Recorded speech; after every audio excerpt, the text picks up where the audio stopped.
Hello guys, welcome back.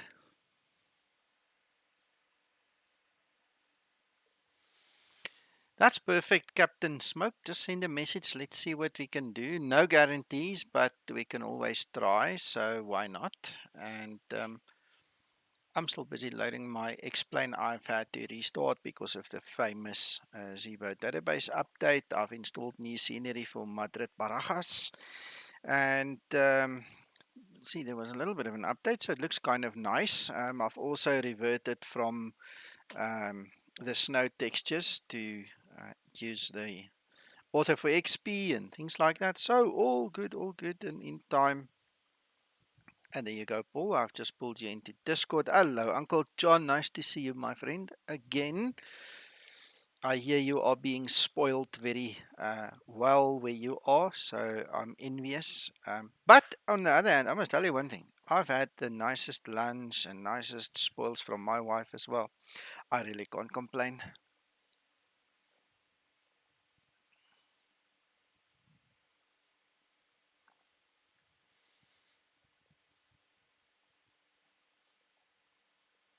Yeah, yeah, it is. How are you doing, Paul?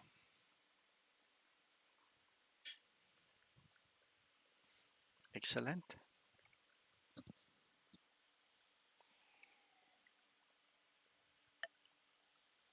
Good. And just before I went to bed, I sent you a message on Discord last night. I just thought, you know what? I haven't heard from you. Don't know what's happened, but I'm going to send you a Merry Christmas message. Mm.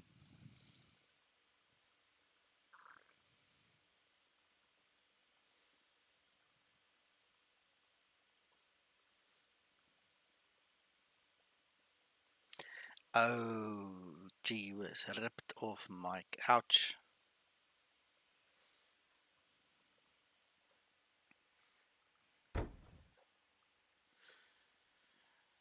All right. So I've been thinking while we were talking about a little bit of education and things didn't work out the way I planned it and things like that, I'm still going to surprise you with something today. Still going to give you guys a little bit of something to think about. It's not something that ordinary flight simmers would do every day and with every flight, but it is something to think about. Come on, explain. All right, let's see if I can capture you now.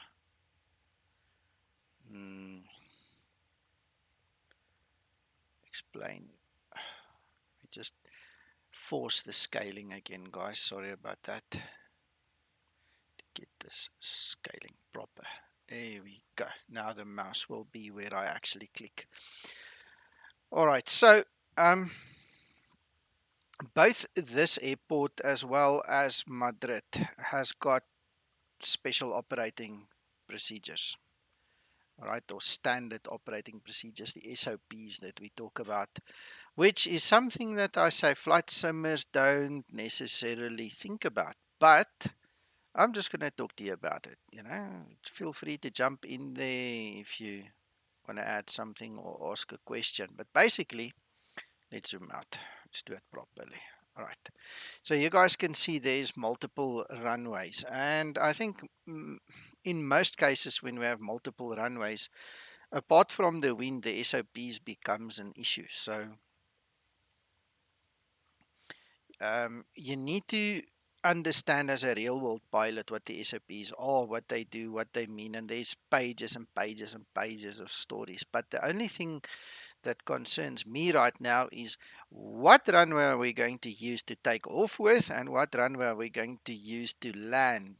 Now, the interesting thing is I did a flight with Mario once and Simbrief gave the incorrect landing runway at Madrid and Mario was very upset because how can Simbrief do that? Anyway, long story short, the answer is given to us in the charts and in the documents that we get from Navigraph. So I'm just going to show you one or two things there. Captain Smoke, always the Cessna to start the Zibo. Until the day that Zibo himself or Twixter tells me it's not necessary anymore, I'm not taking chances. I've tried one or two times to take a chance. Sometimes it works, sometimes it doesn't. There's no point in trying to be clever when the system is not ready for you, you know. So I'll always start with the Cessna. Uncle John, the scenery issue so far has been resolved. I fixed all the scenery stuff. The RU scenery library has been fixed, so you can see we've got summer trees when we have the summer set up. So all of that has been fixed. I'm glad to say. Guys, yeah, if you're looking for the scenery that I'm using, please look in the description below the video. You will find the links to the scenery. This is a TDG product again. I am crazy about the TDG software. It's awesome.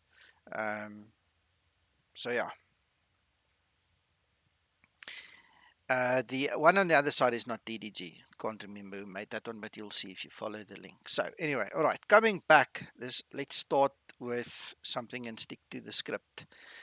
Coming back to deciding what runway to use, we obviously have a couple of things we need to work through. So I'm going to put my navigraph onto the screen for us. I'm going to link my aircraft. There we are.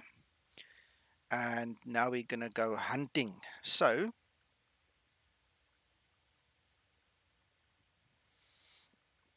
hello, Ryan. Yeah, that's good, Captain Smoke. If you can beat me, that's fine. When we look at what Navigraph gives us, we can definitely spend some time on all of this, but I'm going to keep it simple.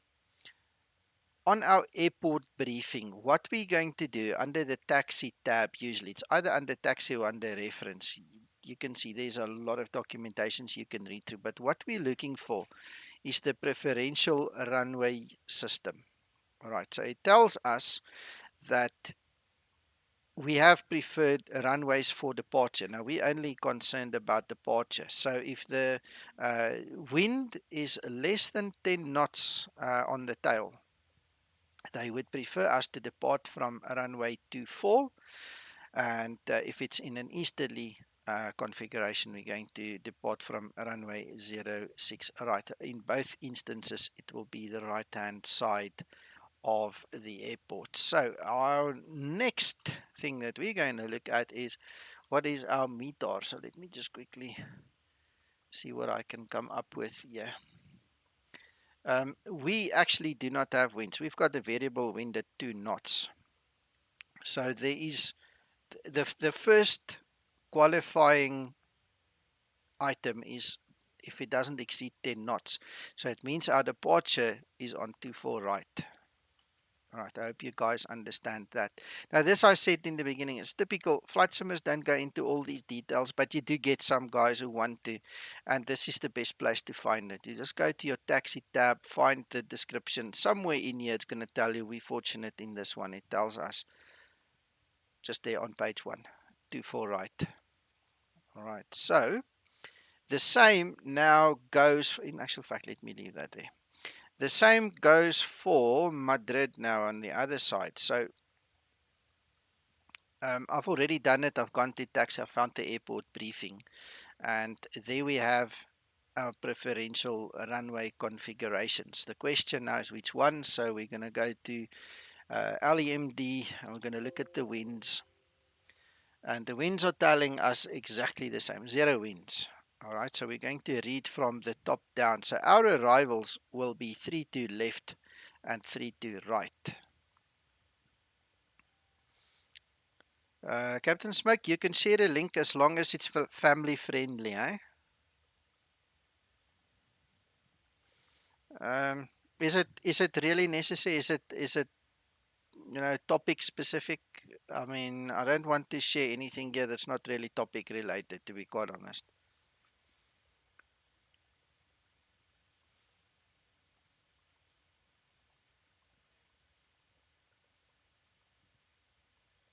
Anyway, okay. So our arrivals will be 3 to left and 3 to right. The question that I ask myself now is how far are we going to taxi? Because it's all very well. We can go to Madrid and we can see we can use these two runways. 32 is the preferred one. That's for the extra access. All right, so if we look at where we're going to park, it's going to be a bit of a taxi using that one anyway, but obviously for safety purposes and whatever, that's perfectly fine. But let's make it simple. Let's see, where does Ryanair park? So we're going to go to our Ryanair facilities and we're going to look. We are looking at Terminal 1 T3 to T7. That is the Ryanair parking. All right, so now we need to find out which one is which. So again, we can go and find our airport chart. We can also go to our briefing, and then we also find there is the specific parking spots. I'm just looking for the parking spot. I don't see that it's got the tag on the 9B. No. We still at Palma de Mallorca. That's why. Let's change that to Madrid. That's why. There's, yeah, it does. Big difference, Uncle John. So let's quickly go find. There we go. So there's the airport. There's our parking stands. All right, so there's Terminal 1.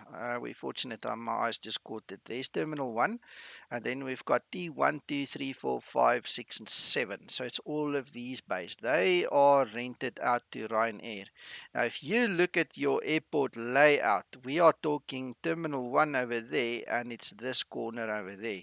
So for me, it doesn't make sense to go and land 3 to right. If it's an emergency, fair enough. If there's overflow, somebody's messing it up that side, that's fair enough. But look at the amount of real estate we're going to have to cover to taxi back. That's a bit of an expensive exercise if you ask me. So now we've established 32 left will be the preferred one. We know according to the SOP it's the correct one, and we know according to where we're going to stop. So I hope this kind of information means something to you guys. I'm not sure how many times you're going to use it, but I just thought, let's throw it in there, and then you guys can go think about it. Paul, what do you think? Mm. Yeah, so again, it comes down to a little bit of planning, and then you work things out for you. Obviously, if you just fly somebody and just flying for fun, who cares? I mean, if you go and park somewhere here at the top, who cares? Nobody's gonna shoot you for it. But I just thought for extra little bit of realism, there you go. All right, so we know we're going to use this runway over there. That's where we are parked, and then we can continue on our merry way and actually get the Zibo loaded now.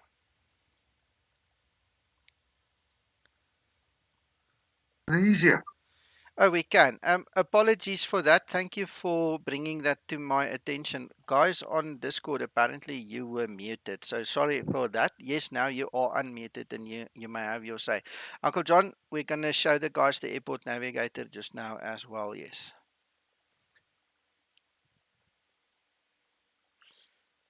Right. Capture. Okay, so let's move over to Ryanair.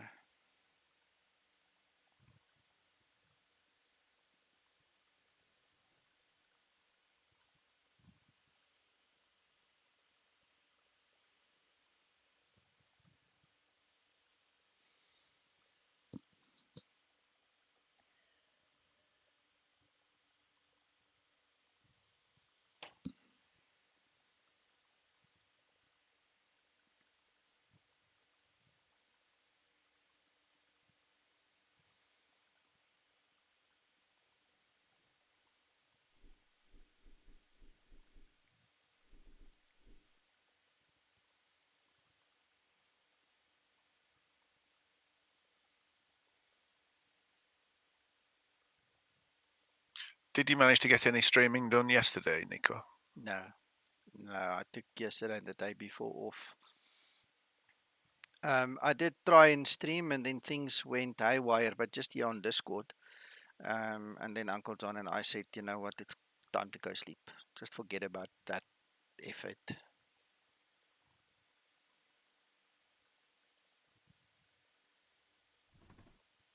He had issues with his USBs locking out. Yeah. Yeah, I don't know. I did the whole planning and everything, and I was still talking to Uncle John, and I said to him, "Oh, my controllers, all my controllers died just one time, just died." And the next moment, even the headset died. So we had to physically type to each other and just say good night, goodbye. Wow.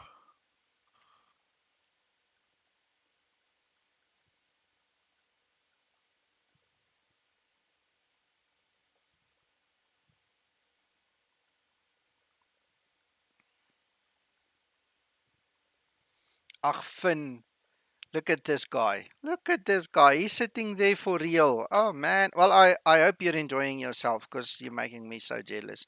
What I wouldn't give to just be there right now and just relax a little bit. Such a beautiful place.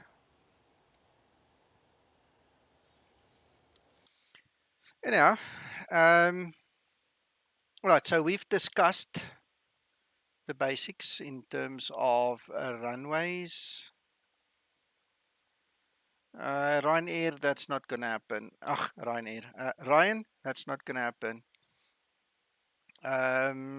I really do not feel comfortable flying any of the A320s at this point in time. So if it was gonna be an Airbus, it would have been an A330. But I'm seriously also thinking not doing that.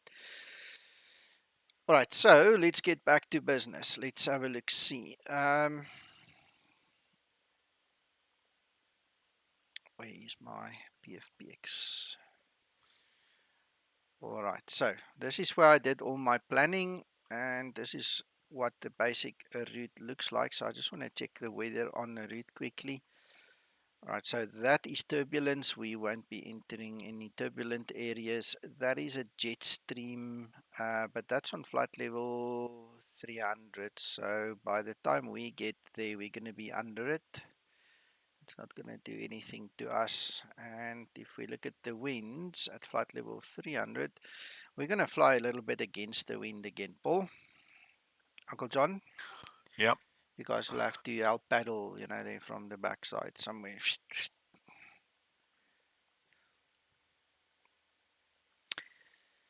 Um, right. And I've copy and pasted everything in here, so I'm also ready to go with this one. And that's our flight route, guys.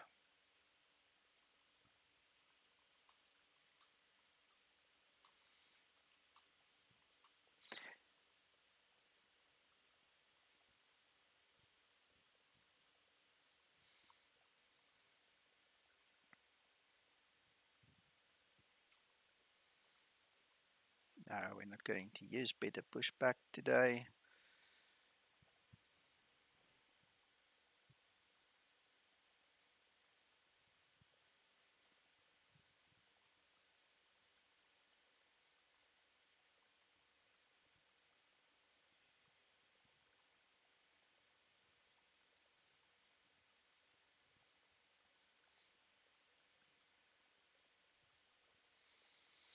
Um, Captain Smoke, it depends on what simulator you're flying. This one, no, it won't count. Level D, yes, it will count. So it all depends.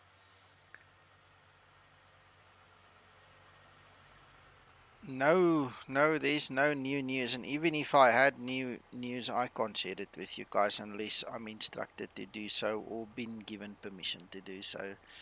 Other than that, you're gonna have to wait and see. It's a matter of trust. Zibo and the other team members will never trust me if I keep on dive or if I actually did divulge information. The stuff that I say has been cleared. That's stuff that you can know.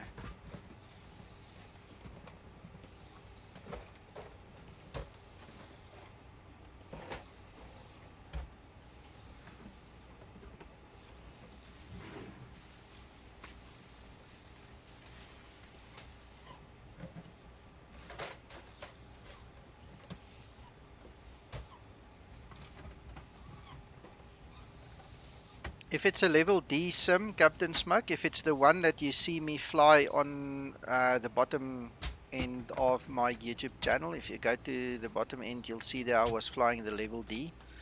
That one definitely counts, but there are also rules and regulations regarding that, so you'll have to just Google a little bit on that.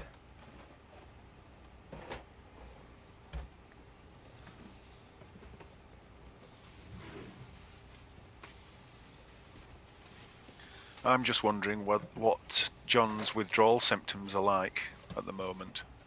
Oh, shame. He doesn't sound happy sometimes. I can imagine he wants to fly.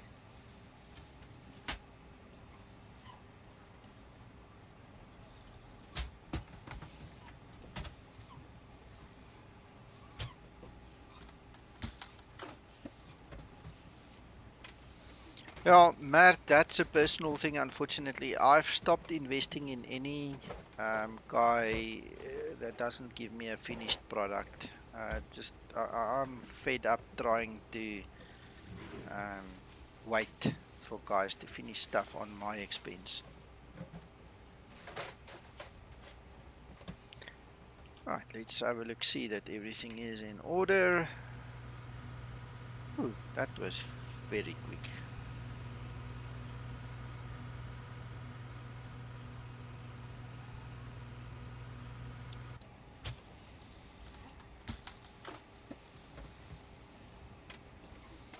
Mert, the big trick with the org is do not argue with them. Just say yes, smile and wave, move on. Because when those guys get angry, you get in trouble. You know, just let them do their thing. Just be nice. Please don't remind me, Paul. Yes, you must be quite torn between the lovely family situation and the not being able to fly situation. I pity you, actually. That's a decision I wouldn't want to make. Yeah. Difficult I one. just don't need reminding. Mm.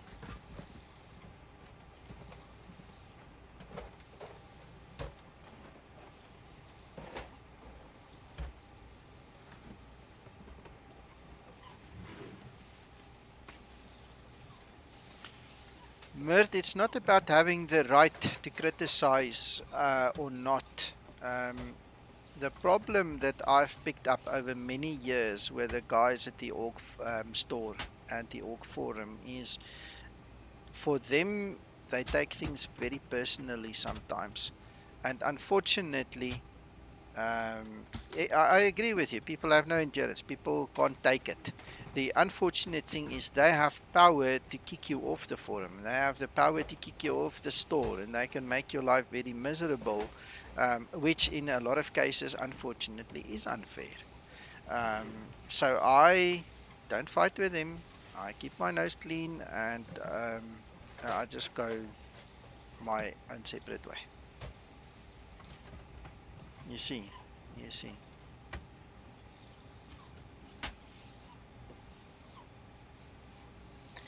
Yeah, life at this point in time is not like it used to be 20 and 30 years ago. 20 and 30 years ago, um, life was still fun. You could make jokes and you could do funny things. But nowadays, nowadays everybody gets offended and then there's hell to pay.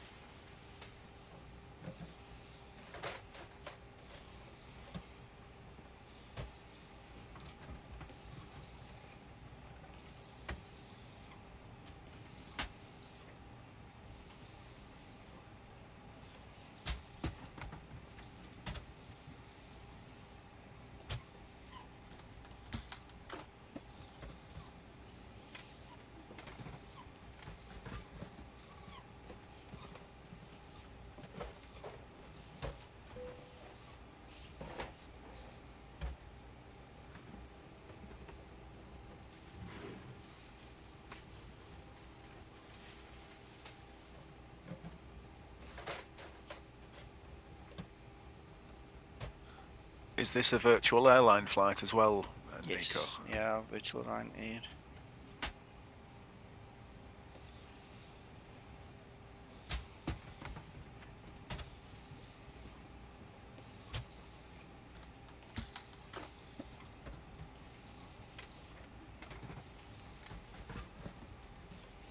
Finn, I've actually got a document. If you go to my private hangar, the link is below the video.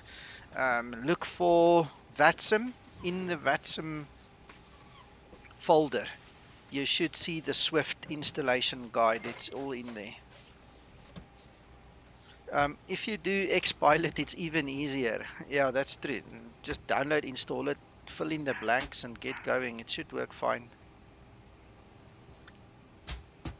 EPAMA 2 alpha. And we're going to take 2 for right. As per our SOP. On this side, we're going to do PRADO. PRADO 2 delta. We're going to do ILSZ on 32 left, and we're going to look at our charts for our transition quickly. Aspen is the transition.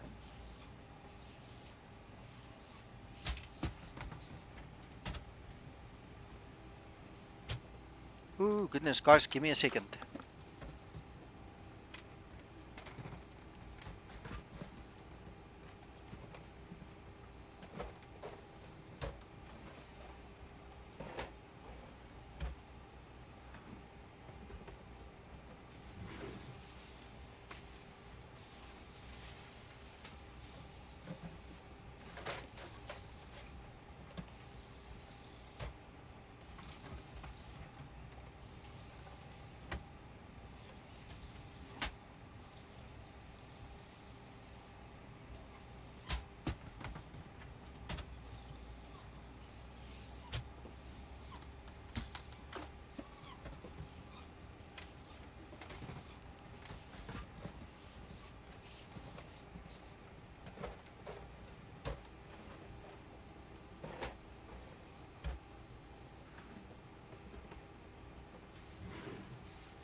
This was funny. My son comes running upstairs here with an ice cream cone, halfway melted. I had to make a quick plan to take it off him and start getting the dripping to stop. Oh, it was so funny. Sorry about that. That was not planned. So anyway, I've stopped the dripping now. I will continue eating it just now. Is it another warm day where you are? It's very hot. Yeah, very warm, very warm. Hello, George. Good afternoon. Let's quickly step through this.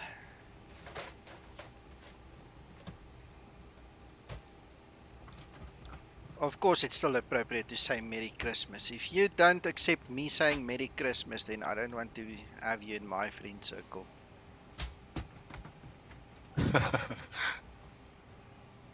People can be silly sometimes. I really don't like all this new nonsense that everybody thinks up. Alright, let's see. DN. Yeah, didn't bounce back, so that's fine.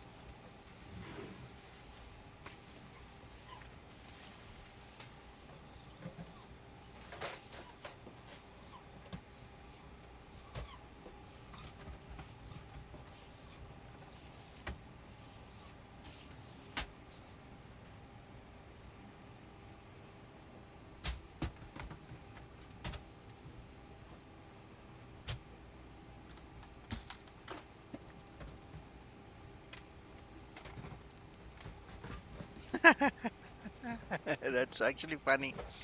George, on my channel, you can say Merry Christmas.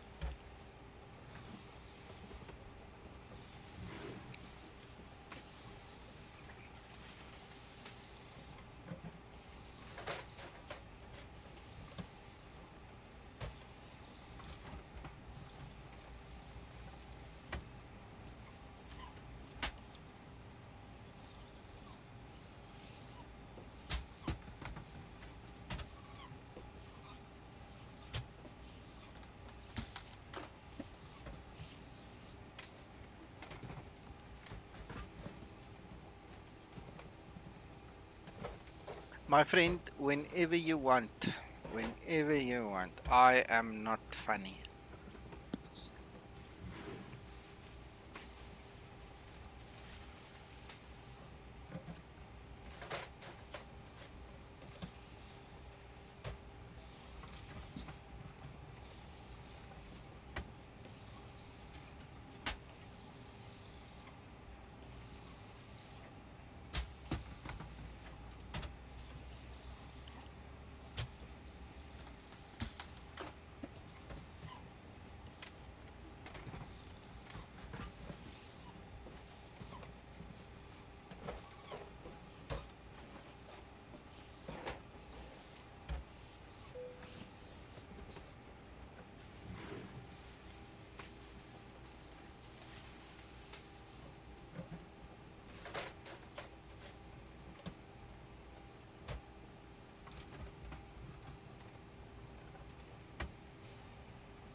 Right, so that takes care of our FMC. What is our current QNH? 1023.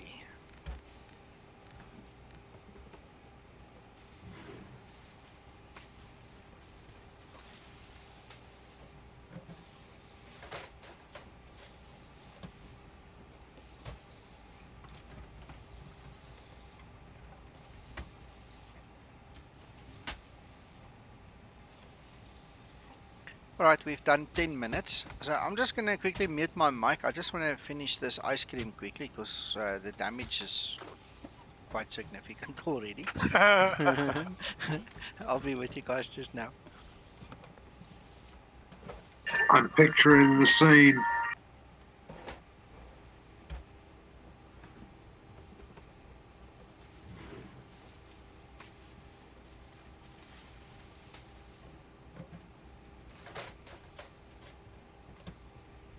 I've got a question for you, John. Go. For the second time yesterday, I was on approach, and rather than hitting the button I've got assigned for another notch of flaps, I hit toga, and of course it all went wrong. And although it's a ridiculous position that I put myself in, would you know of any way to disable toga once you've hit it? No, not at all. I'm just amazed that you actually. What? Do you not use? Oh, you've. I'm assuming you've allocated a separate button for your toga as opposed to using the one for the mic button, i.e., on the screen. Yes, I've assigned a button for toga, but it's close to the one that I've assigned for extra flaps. And so when I was feeling for it, I accidentally pressed it. Well, the And of logical course, thing would be move that button somewhere where you can't accidentally. well, yeah, it is a ridiculous situation. It's entirely my fault. And in real life, I can't possibly imagine a situation where you've pressed toga and then want to change your mind. But just out of interest, I was wondering whether do you No, press I it? don't. I mean, No, if you press toga once, it goes to a certain power setting, doesn't it? If you press it twice, it goes to full power, I believe. Well, that's the theory, but what you can do is you just flip your switch for auto throttle. The moment you switch the auto throttle off, toga dies. On your MCP, Yeah. that's what you do. Okay. Just switch auto Yeah. throttle off. Yeah. see, the boss has come up with the answer again. There we go. Thank you. I was in the 737-300 yesterday for like a few minutes just to feel it again, you know. I made the mistake. I was still on the ground. I just finished my pushback, and I pressed the wrong button. And that's the only way you can stop toga. You just disable the auto throttle. Wow.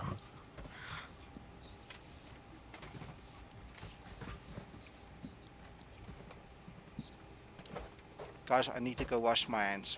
I will be back just now.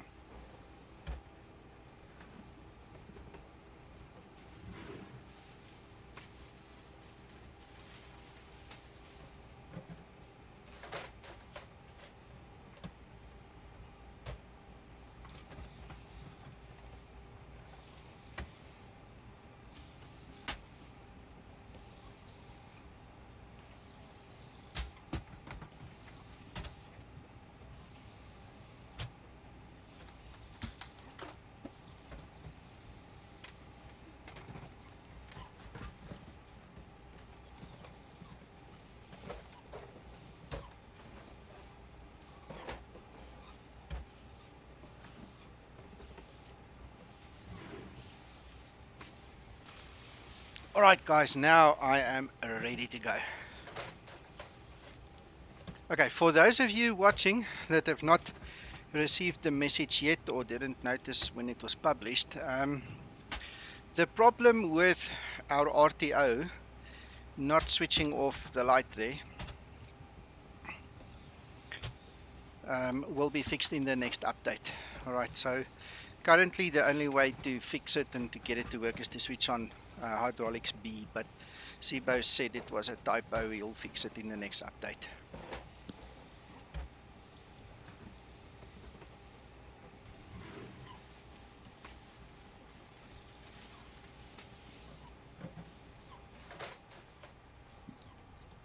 Are you guys on Discord okay? Yes, thank you very much. All right, sorry for the interruptions. It was not planned.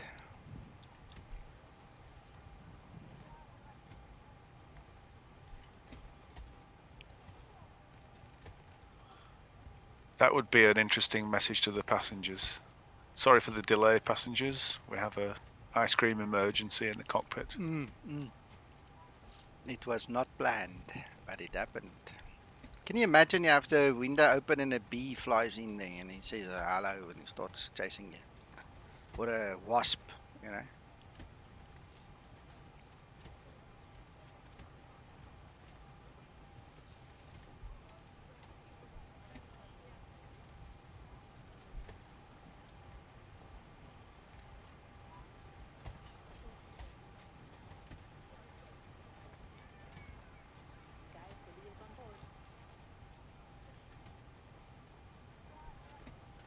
Ladies and gentlemen, from the flight deck, welcome aboard our flight today.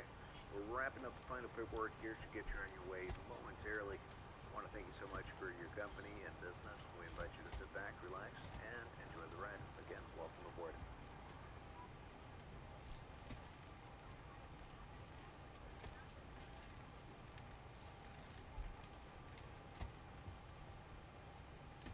Madrid is at 2,000 feet, so high altitude there. Hello, Angel. How are you doing?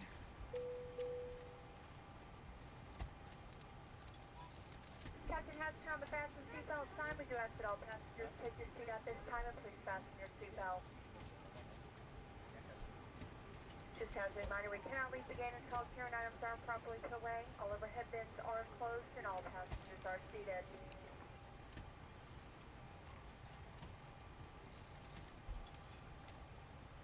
I think we're all suffering from that. Christmas is a nice time to stuff oneself, eh? Hello, Fossil. Yes, thank you, and I hope you had one too, thank you.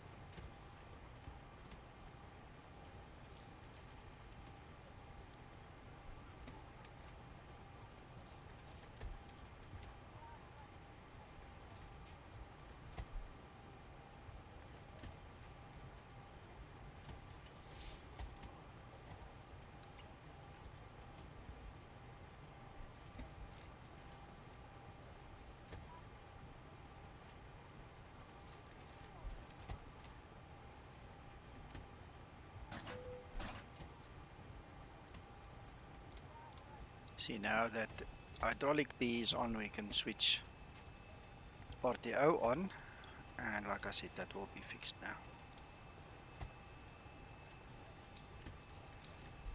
Right, so I'm going to close the doors. Let's see how many minutes. Yeah, let's close our doors and tell the ground crew to actually depart now.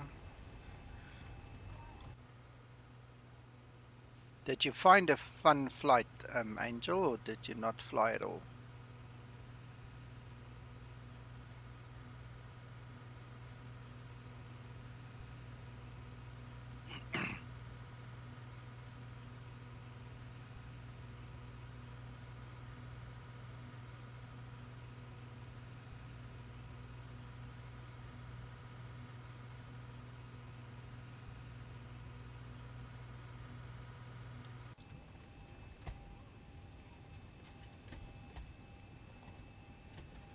Ah, okay.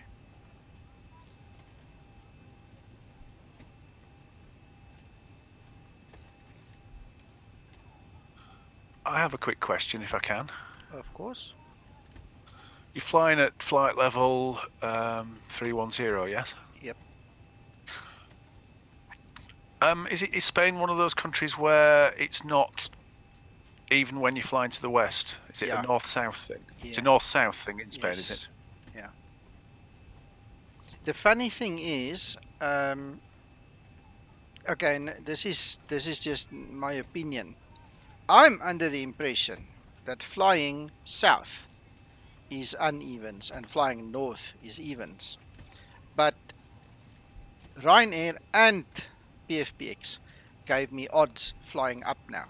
So I don't know. I'm just doing what they're telling me. But as a general rule, it's even flying west, yes? Yes. In the world, generally. Yes, generally.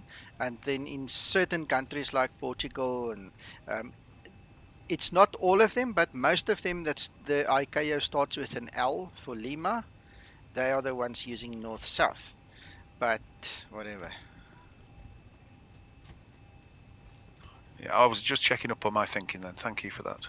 No worries, no worries. What we can do while we're flying is check on radar 24, FR24, and see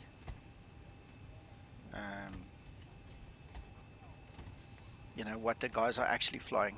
See what they're doing in the real world. Alright, so I'm going to slowly but surely get going. Alright, we are over 20 minutes in fact, so we can actually get going. We've got that, Flight attendants prepare for departure, cross-check and all call, thank you. Let's get these engines going.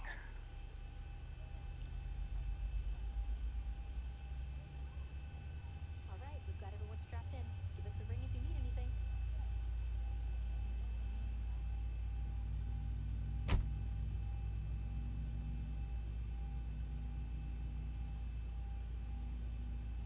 Angel, that makes perfect sense, because of the shape.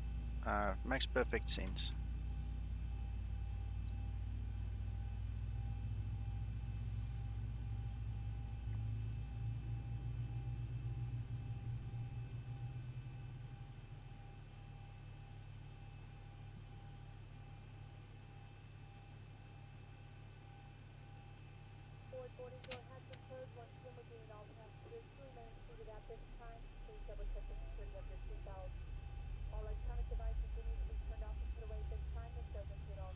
I've just looked at flight radar actually, and there's a A320 flying Palma de Mallorca to Madrid as we speak, And and it's at 310. you see, it baffles my mind sometimes. Look, if we were the real pilots in this aircraft for real, we wouldn't even think twice about it because we get our dispatch documents from the dispatcher. So it would be his problem. Okay, and the dispatcher obviously liaises with ATC or gets some ATC training, so they would know what to do and what not. And as flight simmers, we don't have access to most of those, knowledge and details behind the scenes. So that's why I said I'm honest. I just go with what PFPX gave me. And Ryanair said the same to me. Yeah, and on VATSIM, it would Mm. be part of your clearance, wouldn't it? Yeah, definitely. And if you did it wrong, if you were on events, the ITC would have told you to change it.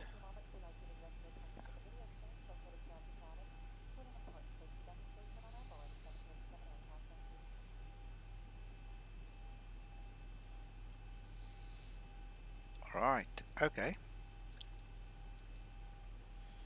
That's why. All right. I forgot my first officer's flight director. We will not do that again. Right, let's get the power on the bus.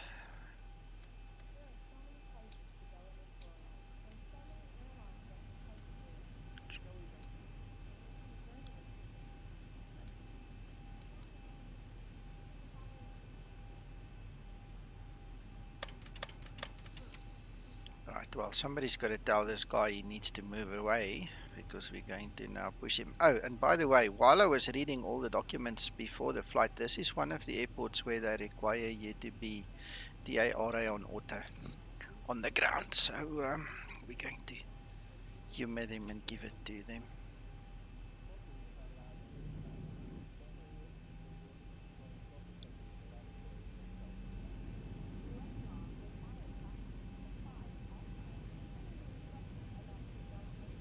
Hey, Janix, Merry Christmas. Merry Christmas.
Flight attendants prepare for takeoff, please.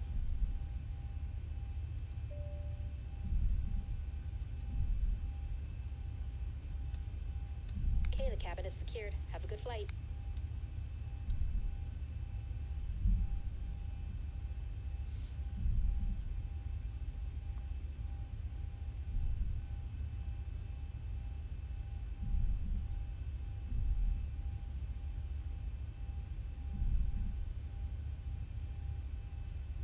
Oh, yeah. Thank you, Uncle John. Let's quickly stop here.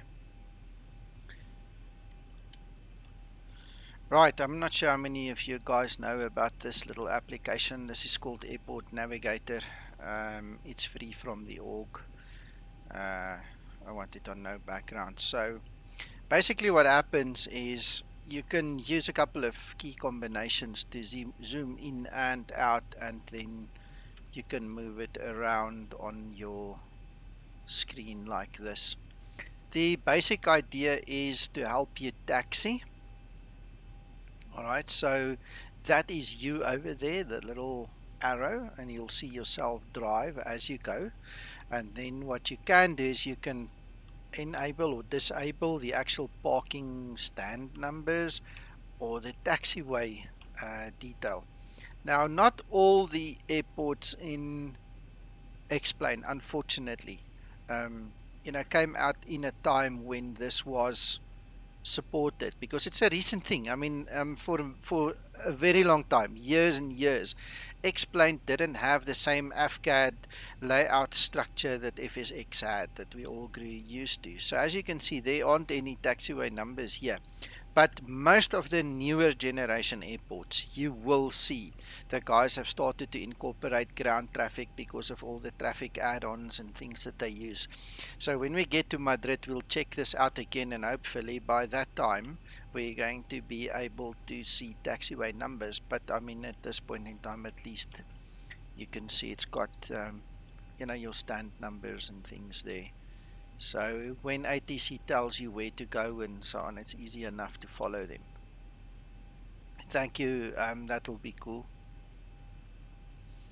Mert, they did, but it was taken over. If you go to the actual page on the org, you'll see that there's a guy that's taken it over. This is a brand new release that was released during the week, where he actually announced he's taking over and or has taken over, and it actually works. I mean, for the longest of time, I could not move this map left and right, and all of a sudden now it is working. So it's a very useful tool, and because you can zoom in and out and so on, you know. We'll leave it on screen for a minute or so, and you guys can check how we drive. Does it have a feature where you can put your taxi clearance into it and highlight the route that you should be taking? No, that's AVS that does that. Have you seen Okay. AVS? I haven't, no. No? Okay, let me show you. Let's stop again. So let's get AVS on the screen. Hello, Andrew. The zoom function is Control Shift, page up and page down. The arrows is Control Shift plus an arrow, but you can't just press it, you have to keep it in. You press and hold it, and then it will move left, right, up and down. And Control Shift R is for I think that's your stand numbers, and Control Shift T is your taxiway detail. Right, let's get ABS on here quickly.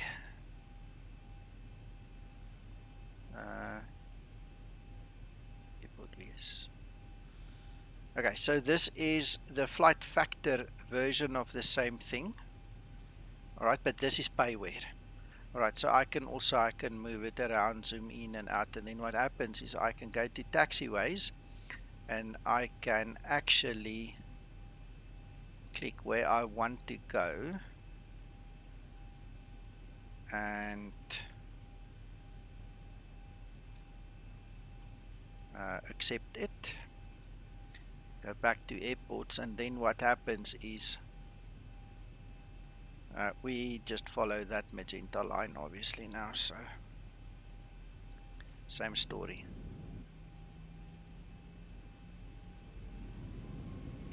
It's interesting, isn't it? The balance that you would strike with the extra workload that you give yourself when you're planning your taxi route compared with just looking out of the window and working it out. Yeah. You see, even this one, there is no taxi route published for this airport, and it doesn't have any taxi lane numbers. So it also just says taxi, taxi, taxi. So it doesn't matter which one you use. Let's have both on screen. You see, you can see yourself move there and get where you need to go. It all lightens the load.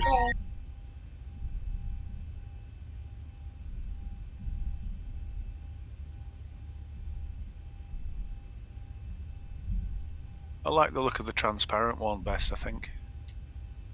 Me too, Paul.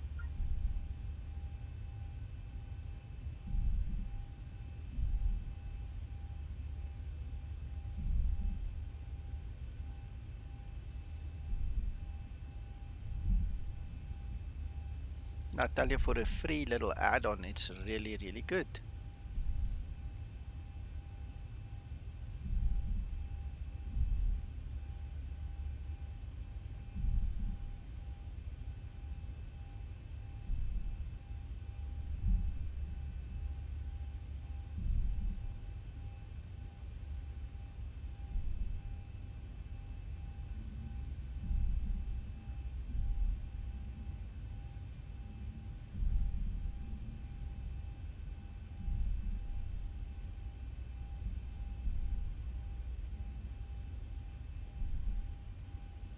How's that? You could follow yourself right to the holding point.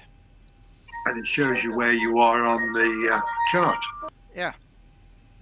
So anyway, if you want to spend, I think it's $15 on the payware one. That's this one here at the bottom. Or you can get this one for free from the org. Excellent, thank you for that. No worries. I have not, Mert. I do not know it. I've seen the videos and that's it. I've never ever owned it, never flown in it, never even tried.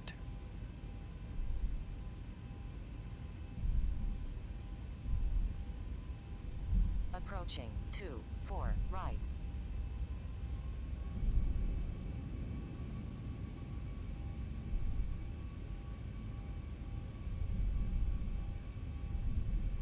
On runway 2-4 right.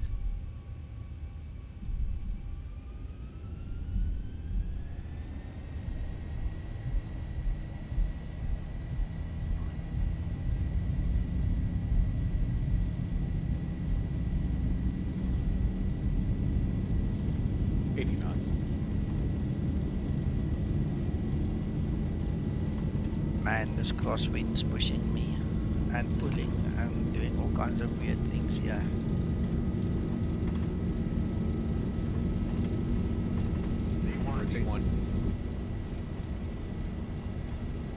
It's a lovely thing about X-Plane. You know there's a wind. Even if it hasn't registered on your display yet, you know that wind is there. You can feel it in your bones.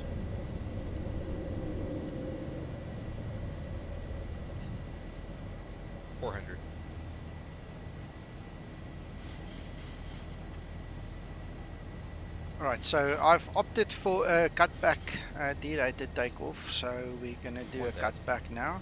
You'll see the N1 rolls back, and then we're going to wait until 3000 before the aircraft really gets going again.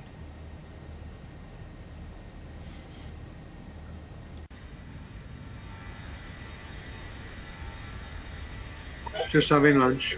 Sure, enjoy.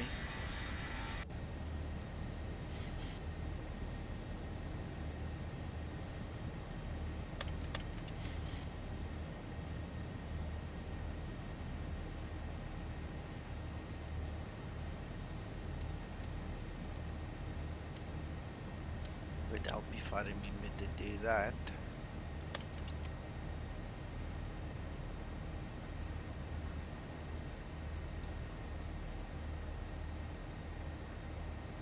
It's all the distraction I was giving you there, Nico. That's Sorry. fine. It's fine, it's fine. Nobody's gonna shoot me for it.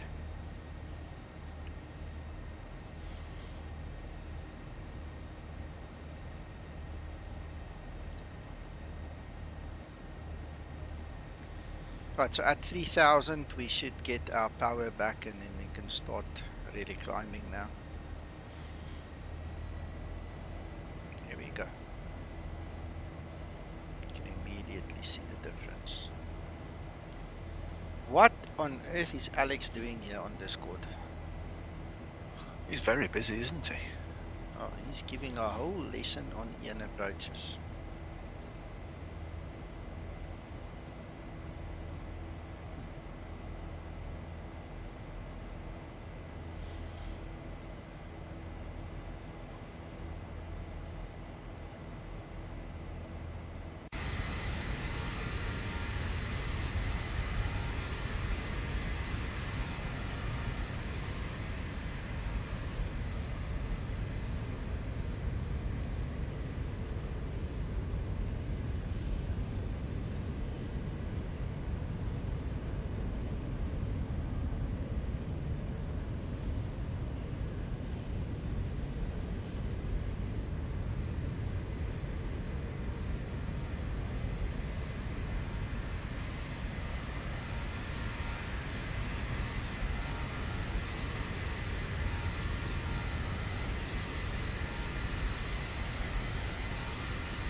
That's an excellent view you've got there.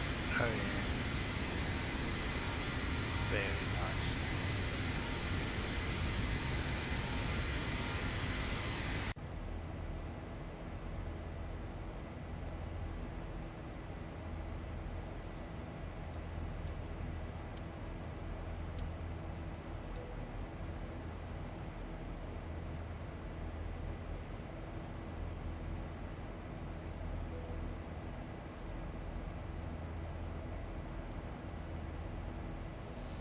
Yeah, Janex, you're a lucky fellow. I'd like to go there once in my life. I've not been there yet.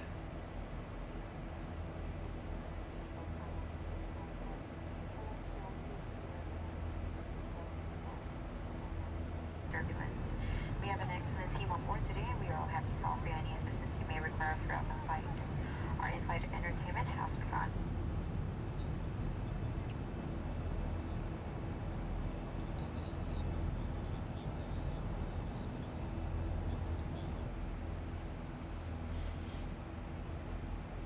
Right, this is not a very long flight. We're going to be in Madrid very shortly. Less than an hour we'll be there. It's actually a very nice distance for a streamed flight.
After I've landed, I'm gonna read everything that Alex has just put there because that's like a mouthful. Wow. I'm thinking the same thing. Yeah, it's a lot.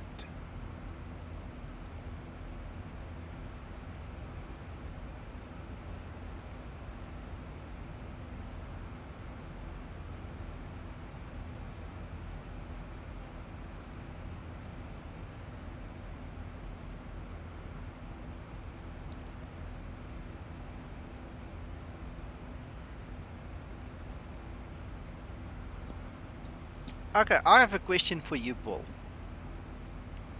Go ahead, sir. Have you actually gone and practiced your rejected takeoffs now? Have you felt what it's like? Negative. Okay. All right.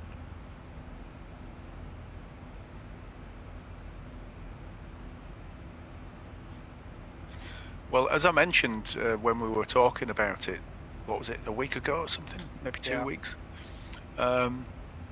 It's something that a simmer would never do, I suppose.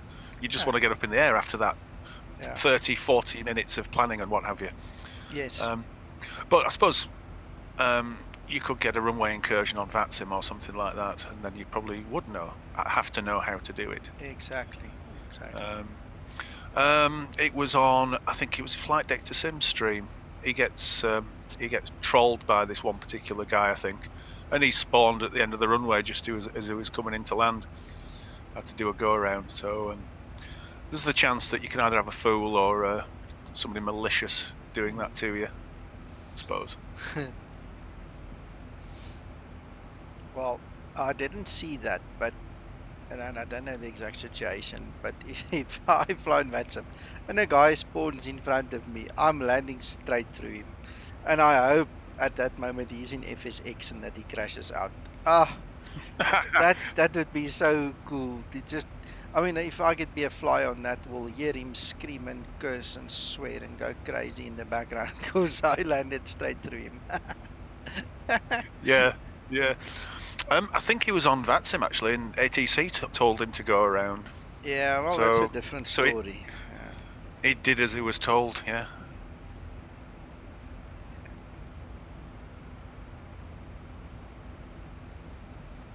I once spawned at Ben Gurion in Israel, and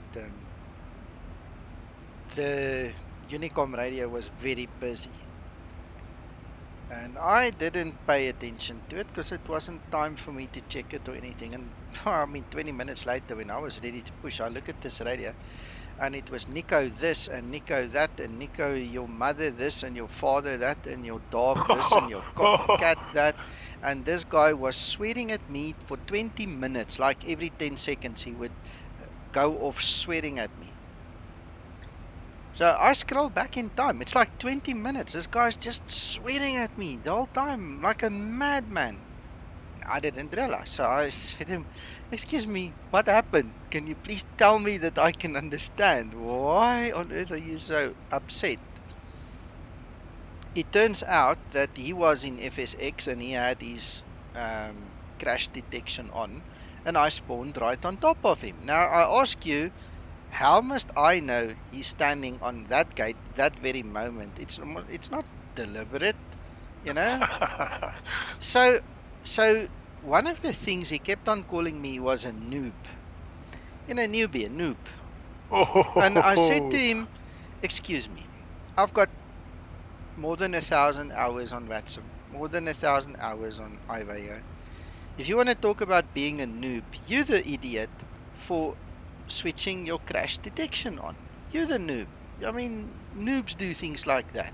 It's not people with any bit of experience or brains switch off the crash detection because there are crash boxes in sceneries. There are not just people spawning on you. There are other reasons why you don't want to crash out just because somebody taxis through you. I mean, you could be at the gate and push back and somebody touches you and you crash out. So the noob thing to do is to switch crash detection on. The professional and proper thing to do is to have crash detection off. But that guy was swearing at me and he was going on. So I walloped him, called the supervisor, and I said to the supervisor to check the logs, whatever, whatever. So this guy went away. I took off, flew. Supervisor came back to me a couple of minutes later. He banned out for 24 hours and told him to go study. Then, while I'm sitting there doing nothing, I'm checking his stats on Watson. That oak had something like 50 hours in total on Watson. I ask you, who's the noob? And I think to myself, yeah. takes all kinds. But that was funny. That was weird. 1,000 to go.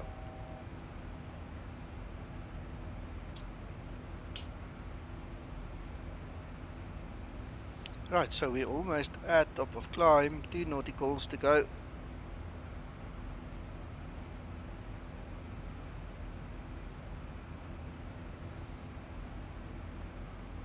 And what does it look like? We're in the middle of the ocean, yeah. I'm so happy there's a second EFP over there now.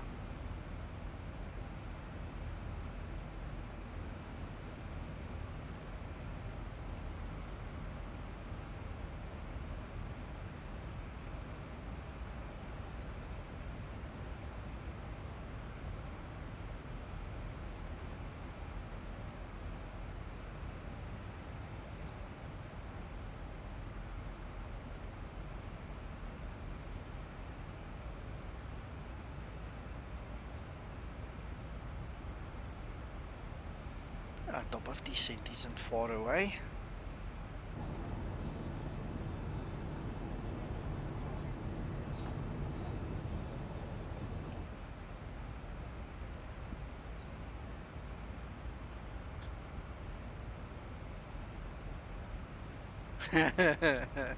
You're splitting hairs, Angel. It's a freaking lot of water, this. A big piece of water.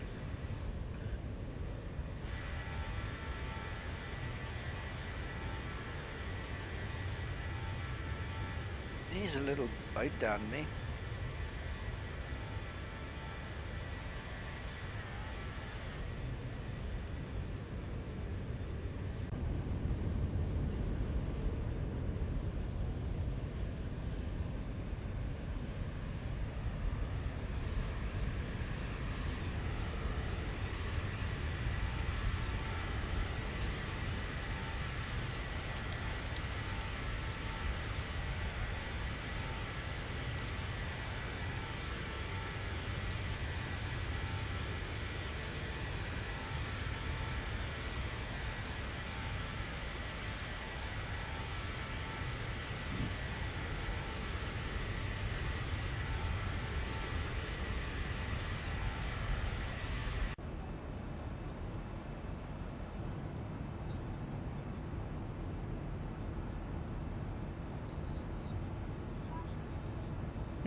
uh,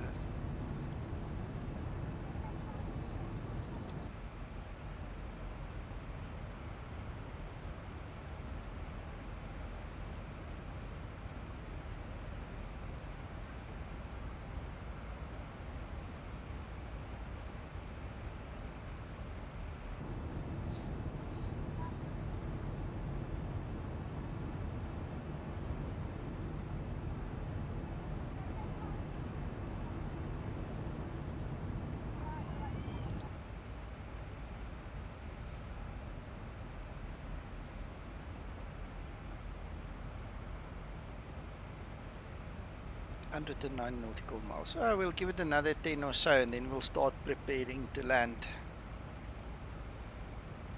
Do the descent preparations.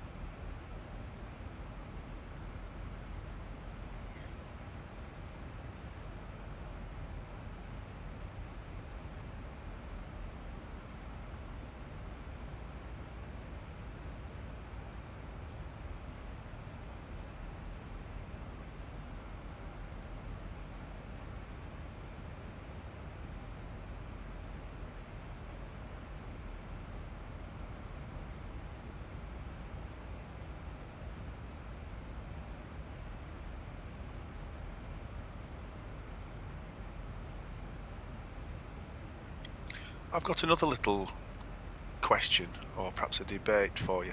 Mm-hmm. I was coming into Dublin yesterday, and the subject is about when you would change from standard to QNH, because there was a weather depression over the area at the time, and I was going along at maybe 6,000 feet and transition altitude's 5,000. And when I changed to QNH, the altitude was so different that I actually busted a restriction. Okay.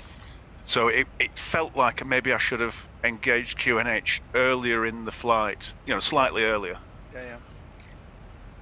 There, there are two times that you will change over. The first is according to your chart. In our instance, let me get this one on here. So I just show the guys there. It tells you the transition altitude is 13,000 feet. Right. So when we do our descent planning, you will see I'm going to enter 13,000 feet into the FMC so that it will go yellow in that area. The standard turns yellow, and that's when you need to switch over. That's Yes. that's the theory part. In practice, when you are flying under ATC control, the approach controller will tell you Ryanair 2052 descent 10,000 feet QNH 1234. The moment you get that order, you can change, because I nothing's understand, going to yes. stop you from reaching 10,000 unless there is an emergency, in which case you just press the standard button. How easy is that? So what happens is our QNH, let's do it now. What's the QNH here? It's 1028. So we're going to put 1028 in standby here. There's 1028. So now it's in standby. All right. So what happens is I can now flick between the two systems just by pressing one button. It will change to hectopascal or standard. Okay. If I go through, let's say I'm at 16,000 feet, and he says to me, Ryanair 2052 descent 10,000 feet QNH 1028. I can already change that thing over, because there's nothing going to stop me from reaching that place unless there is an emergency. All right, so it's just managing the workload again. So what I would do is I would start my descent, and while the aircraft is descending, I would already switch over to that QNH, because the chances of the ATC turning around and saying to me, "Run Air 208, stop at 13,001 feet, stop, you cannot go through transition," or "stop at 14,000," unless there is an emergency, there's a 0.1% chance he's going to stop you. So you're already given your clearance to go down, so you might as well prepare for it. Yeah.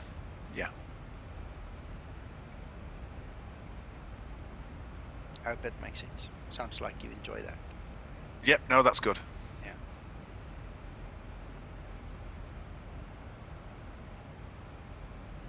Yeah, it's just that I was flying along holding 6,000, I think. Something like that, I'm not quite sure. And when I pressed the button, the plane suddenly felt like it should be several hundred feet different. Gotcha. I know exactly what you're talking about. I actually mentioned it on one of my streams, or maybe even more than one of my streams, in the last couple of days, where the difference in pressure between standard and where you are at was significant. It was really significant. And by the time you press that button to go from standard to your hectopascal, the aircraft actually took a nosedive in the one instance that I recall. I said, wow, look at that. Because now it's totally on the wrong altitude. Yes, and it made me wonder whether the flight management computer was up to taking that into account, whether it was taking into account an actual QNH or just working it out off standard. And then my brain exploded, so I forgot about it. Well, me and McTrying had a discussion about it on the stream when it happened. And he's of the opinion, and he's probably right, that in the real world aircraft, the code, the FMC code and everything will actually absorb it. It will not be such a harsh changeover, because Okay. it's just not supposed to be so harsh. So it might or it might not be something that Zibo still needs to refine. In the simulator, nobody's going to die or cry about it, really. You get the guys who split hairs, but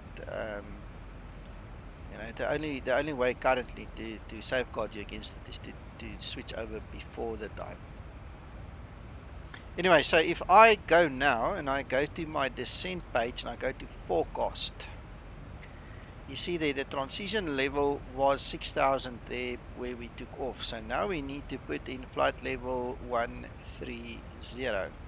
And the reason we put this little line in there is because that line is what will instruct the aircraft to turn the green to yellow to prompt us in case we forget to go to hectopascal, to change from standard to the actual QNH.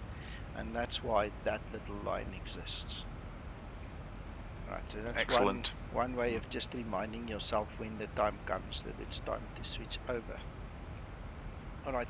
I'm feeling kind of lazy. I'm not going to worry about all those things. I did work out the ISA is -5, so I might as well put that in. And the QNH we said is 1028, so we might as well just do that. But I'm not going to worry about the winds now. What am I typing? 1028. All right, so we'll execute that now. We know that's done.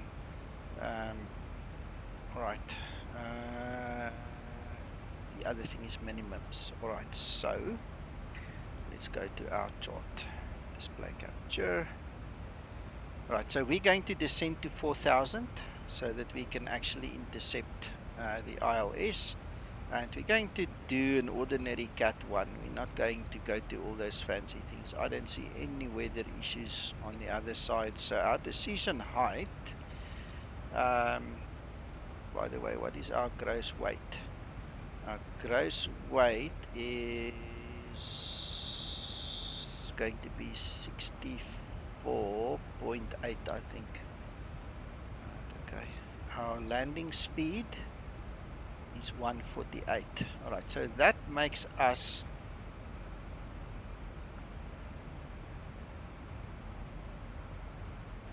hope I don't get it wrong. That makes us a Class D aircraft. Right, because you measure it on the landing speed, not on anything else. So our landing speed will be for Class D. So our minimums needs to be 2214.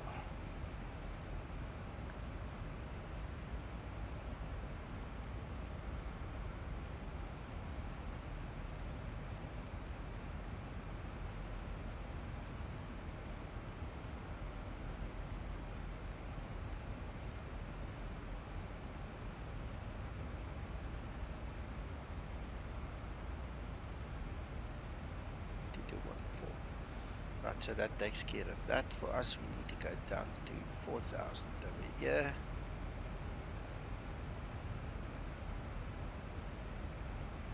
Right.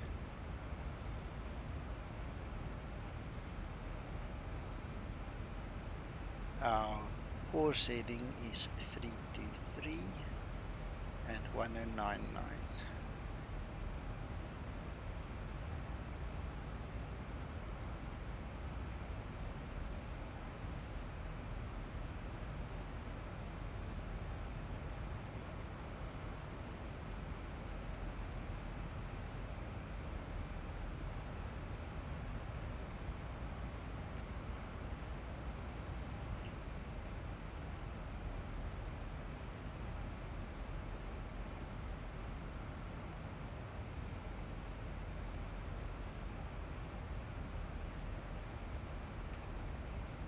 Alright, so that means we are configured. I'm going to use auto brake. In fact, I'm going to use 2 so I don't have to taxi that far back. Got our heading select. Then what I want to do, just for my reference, I want to input that VOR in case we need to do a go around. I need to have that one in there just as a point of reference. So it's 116.95.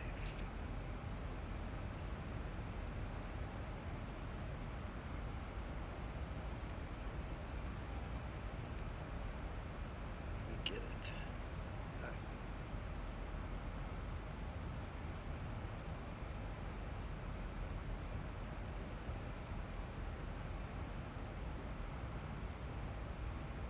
Did I input it incorrectly? 695.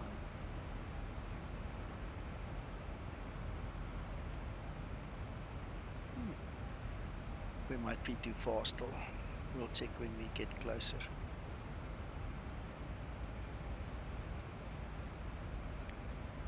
So, in the event of a go around, we're going to continue, then turn left. This is not the scale, but that's what's going to happen. We're going to turn left. We're going to go into the hold over there until we get out. We'll continue back to the VOR, or maybe not even.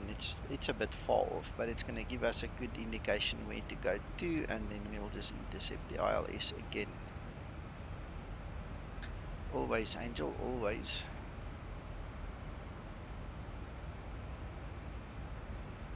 Just in case.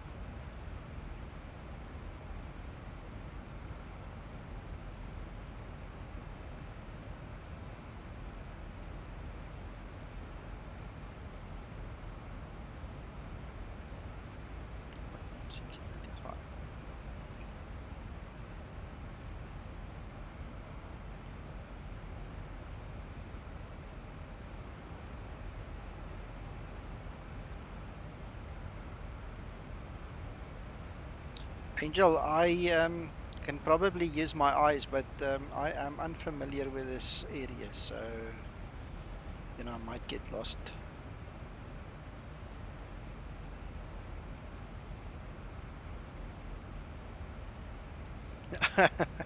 All right, okay, whatever.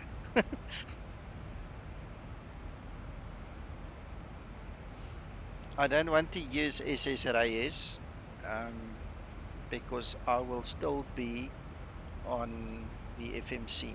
The whole go around is all pre-programmed, so there's no point in using SS Reyes. I see what you mean. For me, what I need to know is there's the one that you're talking about, right?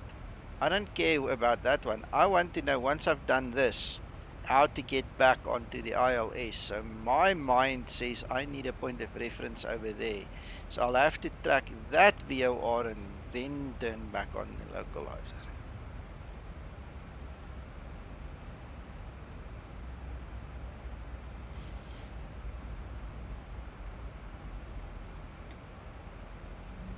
Oh, you said for GA, yeah. No, the GA guys can use it. We're in a Boeing. We've got RNAV and GPS and all kinds of fancy satellite stuff. Yeah, cost a bundle, but we got it.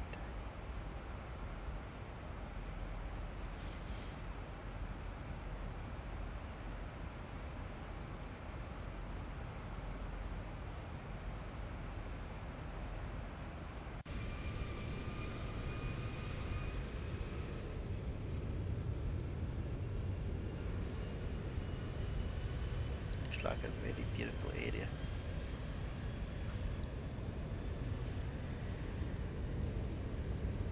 Uncle John, you are most welcome. So as long as you are happy, then we're all happy.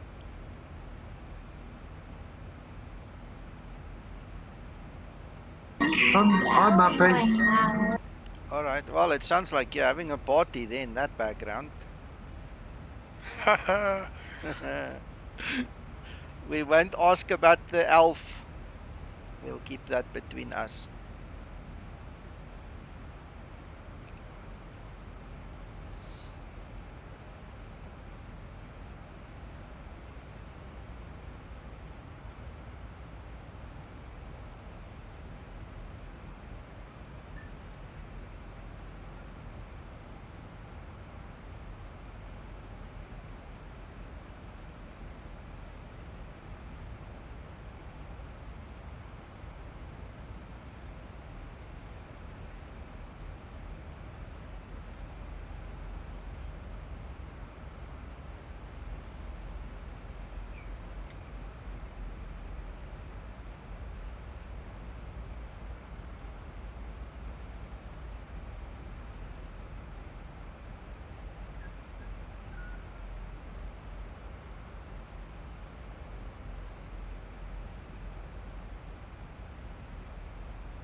Shh, Angel, you can't say that out loud.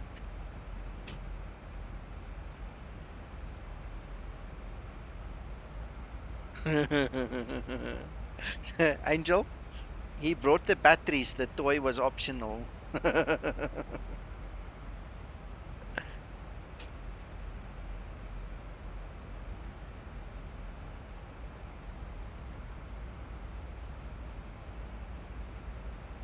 Don't need batteries, trust me. You're on solar power.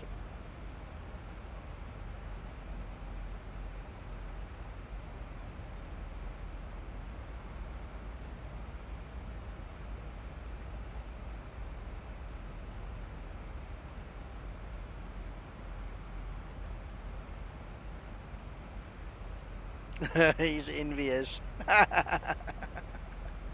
Well, I'm not sharing, let's put it that way. That's fine. That's fine, Uncle John. You need to keep something for yourself. Right, we've started our descent, guys. Let's see how we can finish this off with a bang.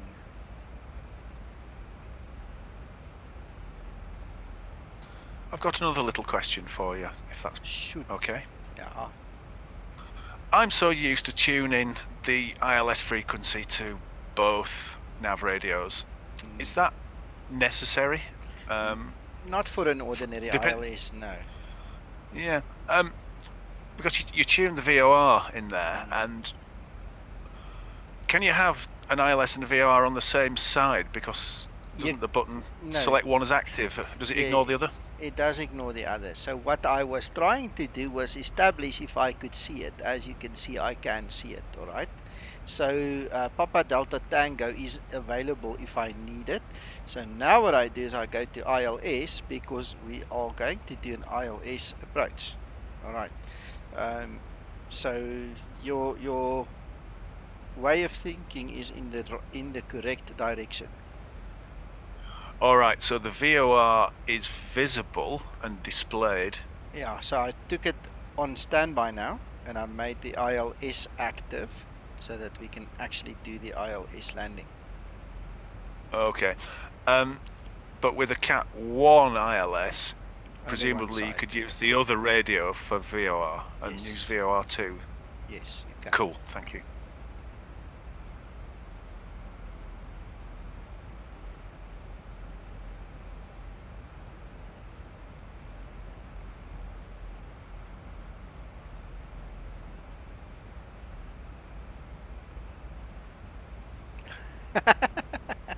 Uncle John. Uncle John. Yes, sir. Angel says he's sending you his address on a PM. No comment. I think he wants you to share.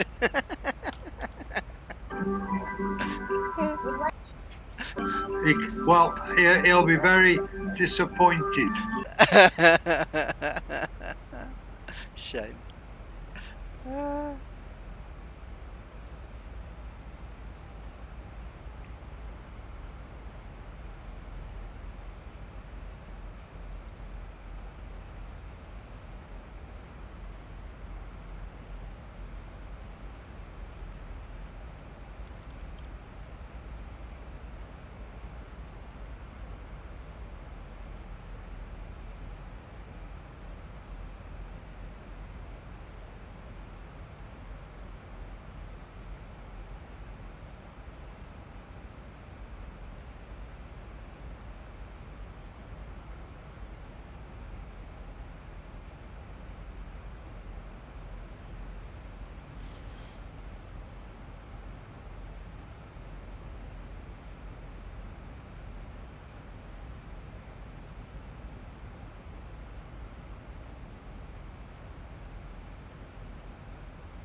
Fossil.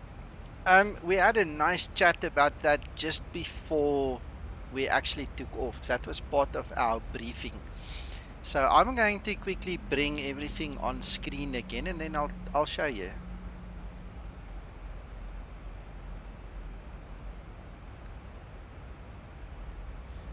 Angel, the right click thing before we get to fossil story, the right click thing is this. That's the only right click thing I have. I hope that's what you're talking about.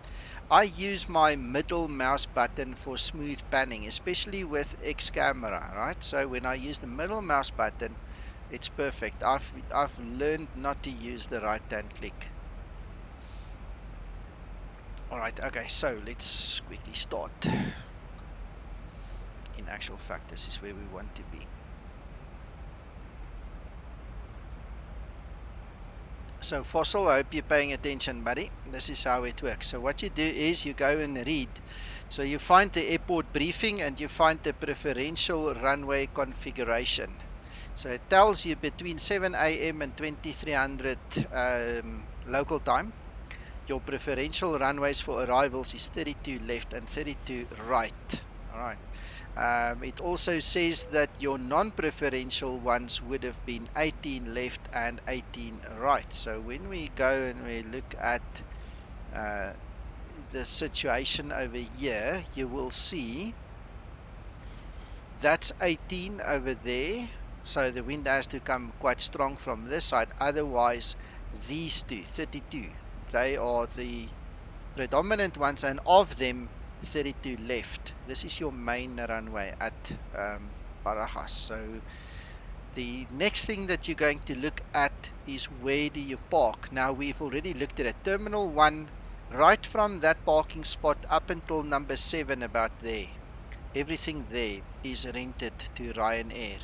So if you take the runway SOP into consideration, 32 left is going to be the main runway, and then obviously you're going to have to park there. So you don't want to go and land on 32 right unless ATC is full of nonsense, you know, or any of the other runways, because you're going to taxi like hell to get back to where you want to be over here. So just to recap, you look at your preferential runway configuration, and then you look at where you want to park and you marry the two basically. Another thing, guys, runway 36 left and 36 right are hardly ever used for landing. In fact, I don't think they're ever used for landing. It's just, it doesn't happen. The same with 14 right and 14 left, because of the fact that you have to overfly actual buildings with people in it. All right, so it's okay to take off over them, but it's not okay to land over them, because obviously if you take off, you're moving away from them, but if you're landing, you're coming towards them. And this is a way to prevent accidents. You never use those configurations on those inner runways. You always come in from the sides and you take off the other way.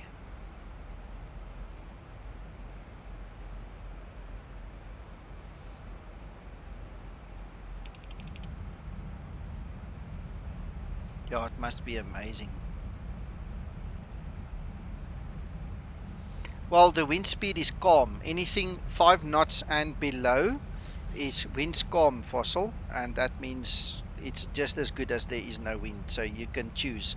When you look at that SOP I showed you just now, the SOP starts from 32 left coming down. I am pretty sure if you read further, you will see most airports have a 10 knot tailwind limit.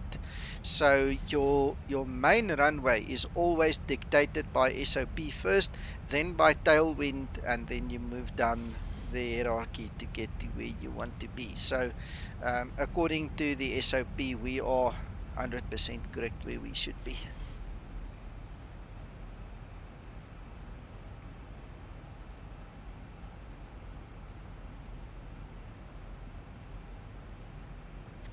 And would that be the tailwind component of the wind? Yes. If your tailwind component of the wind is more than 10 knots, you usually change direction.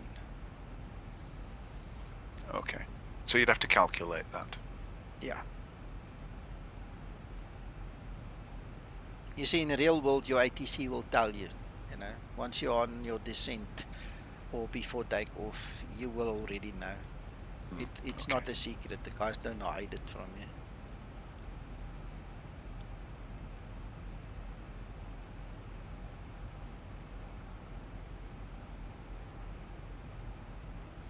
Okay, Fossil, go and enjoy that, Dale.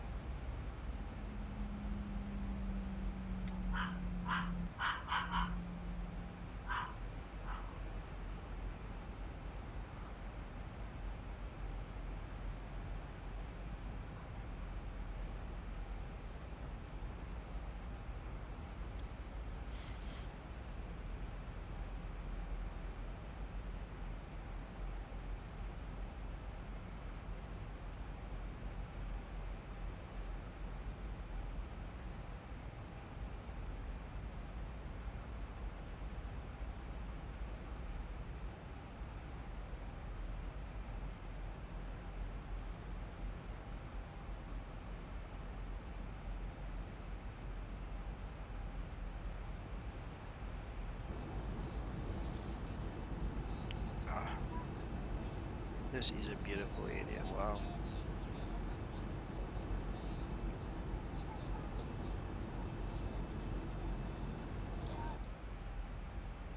It's a damn big airport, I know that. Oh, for sure, for sure.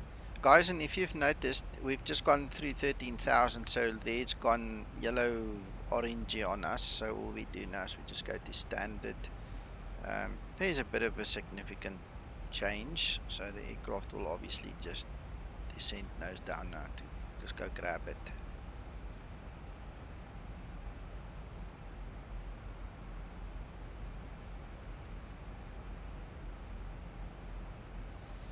Uncle John, I have taxied all the way from the one point to the other point. It's like you're flying at Amsterdam, going, I think it's runway 36 or 18. I can't remember which one it is, but you taxi and you taxi. You almost feel like you're driving to your destination.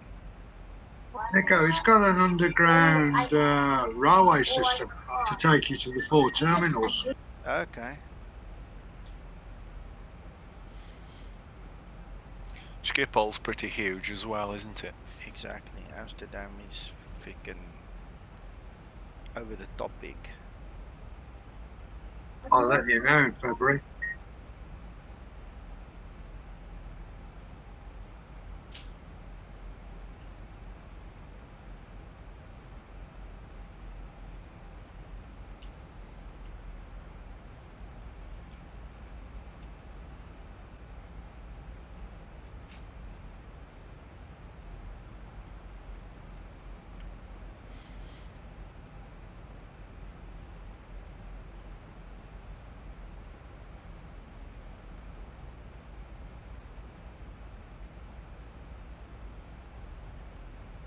Thanks for that, Gobi and Janix.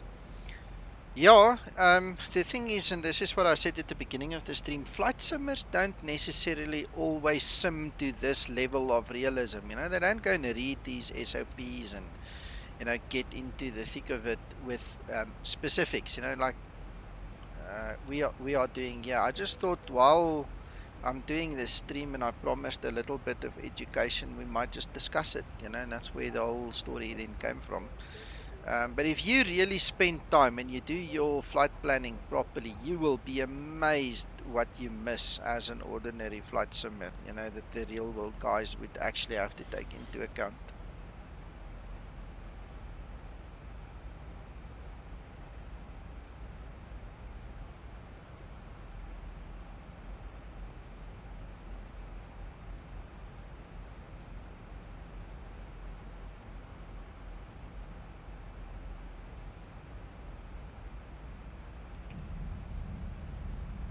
I flew out of Madrid to go to Vegas. Okay.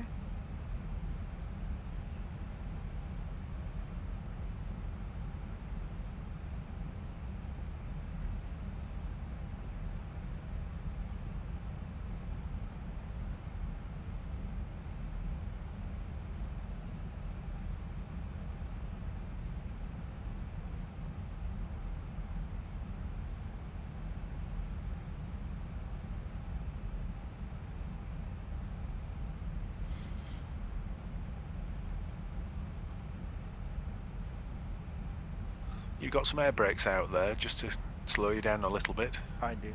That's why it's rumbling so much. Sorry about that, but I'll pull it back shortly. No, don't be sorry. I was just, you know, with the speed brake light on, you can't tell whether it's armed or deployed. Yeah. I just wanted to find out. Thanks. No, it's deployed.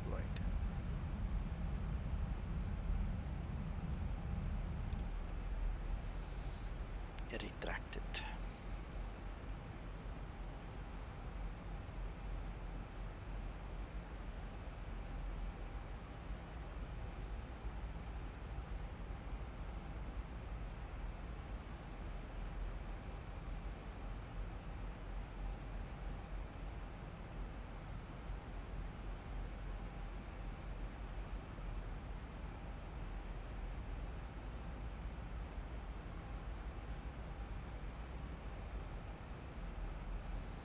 Janix, I'm with you. I also love the real as it gets, but I see I lose a lot of people when I'm too rigid. You know, we also want to make it fun. We don't want to make people feel like they're not doing it correctly because we're doing it one way and now they need to live up to our standards.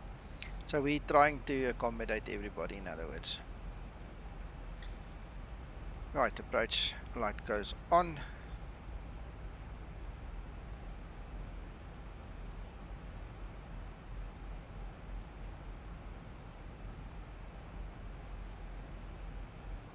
Ooh, that looks so nice. That turn is beautiful.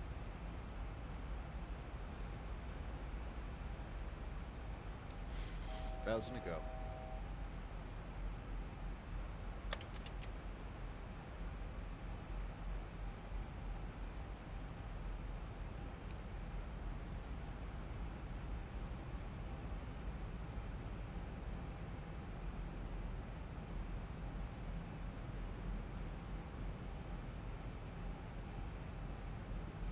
Thank you, Janix.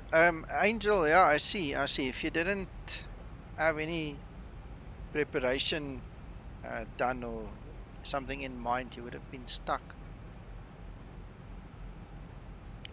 Exactly.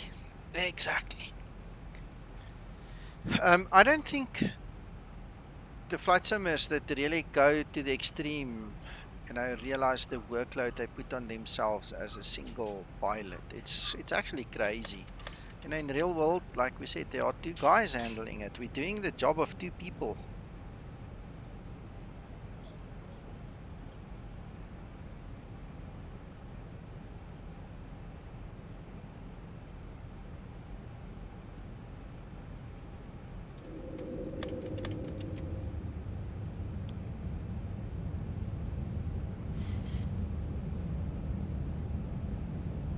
I suppose in the case of ATC changing your approach at the last minute, you've got the option of requesting vectors or... Yeah, definitely.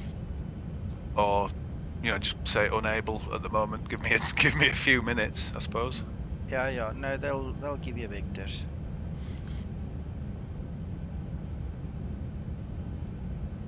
Right, speed brake is armed. Flaps 15.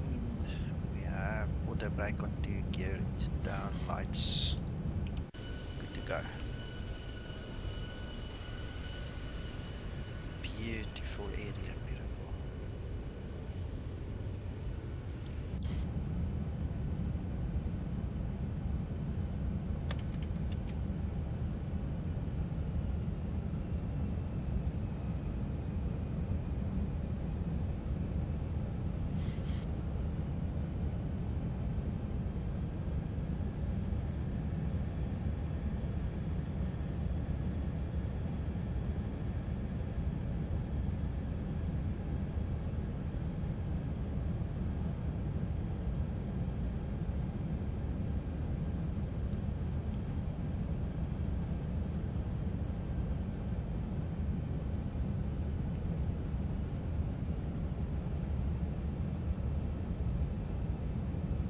Janix, there's a couple of things I can tell you about that. Your final approach fix which is the one we're flying over right now. It's the last fix before the actual runway. We use that as the gauge. All right. So 7 miles from the final approach fix, you start deploying your flaps. So you 7 miles, 5 miles, and 3 miles.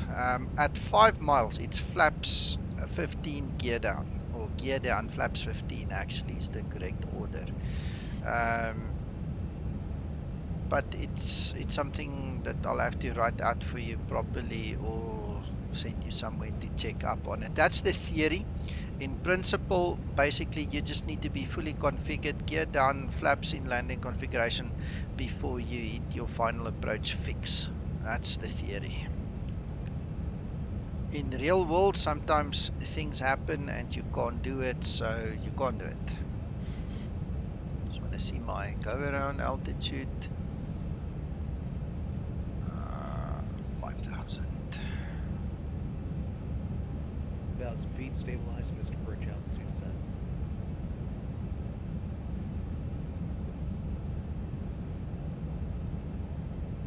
Approaching. 3, 2, left.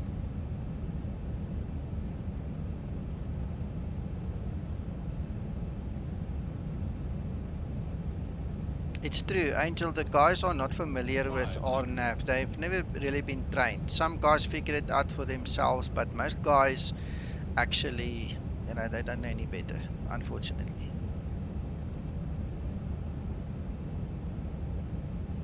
Approaching minimums. Don't think. Don't think.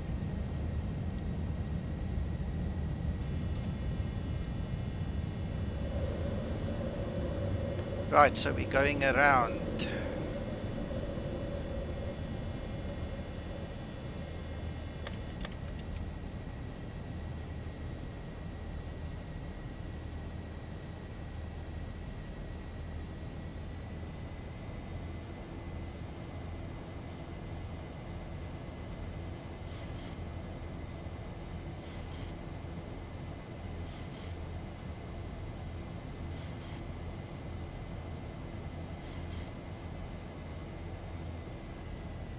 Yes, you can. In actual fact, let me show you guys.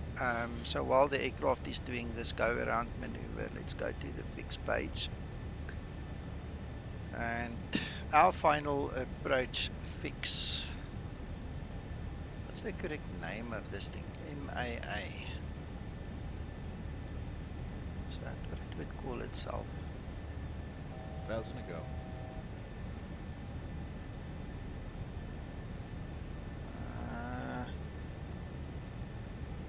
MAA. Let's try MAA. That's what I read. MAA.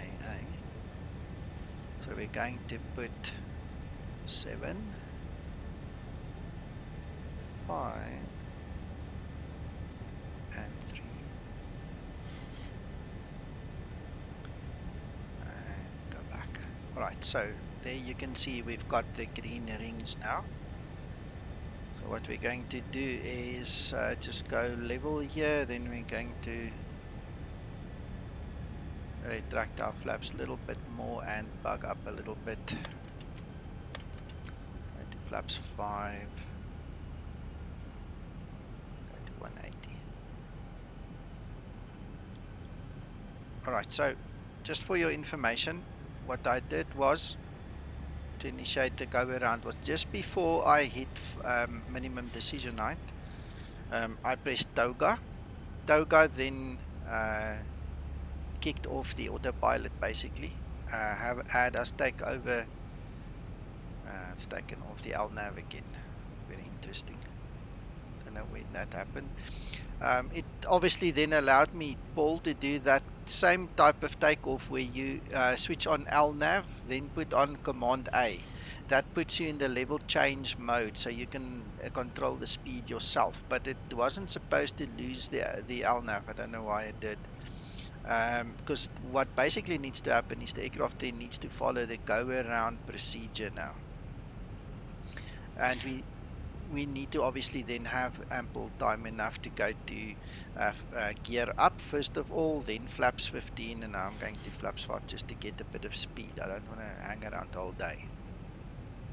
So with the speed window open, Yes. you would select flaps 15 for the go around and Yes. manually change the speed to the flaps 15 speed Yes. displayed on the speed tape. Yeah. So the first thing I Yeah, did was okay.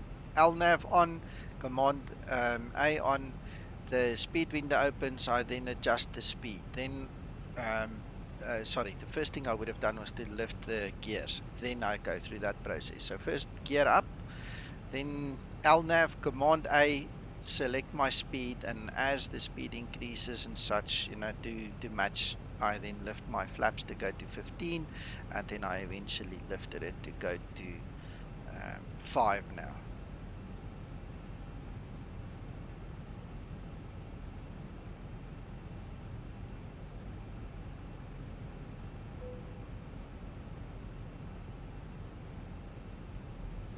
And I just want to make sure that it actually follows the go around path.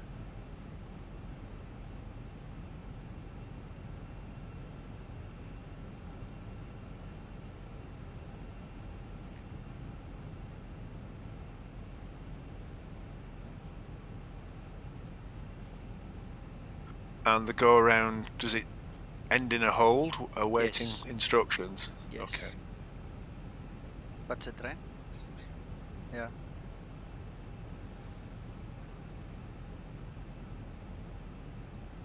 Sal nog uitvind.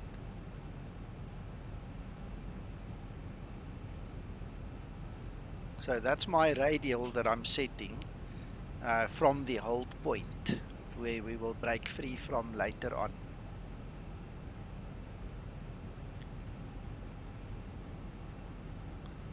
So that's the radial from a VOR. Yes. Yeah, there's two ways of doing it, Angel. We can actually follow that radial back to the VOR, and then we can just jump on the ILS again. Or like Angel says, we can actually go and we can reprogram the approach again. See what I'm saying? So we can Sounds good. we can actually do that. Why don't we do that? Just want to get the details on screen here quickly. So it's prod 02 to prod 2D. That's the one.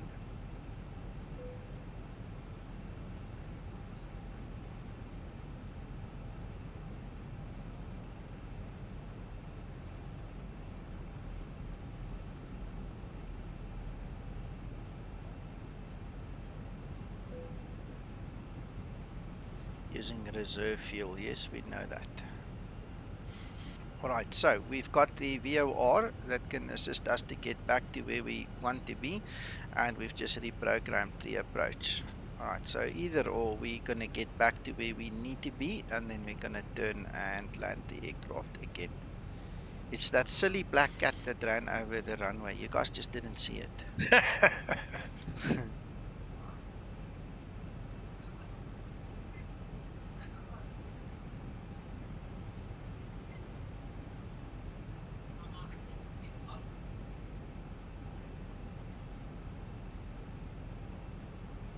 So how's that for a little bit of a change of scenery, instead of just landing, why not do a go around?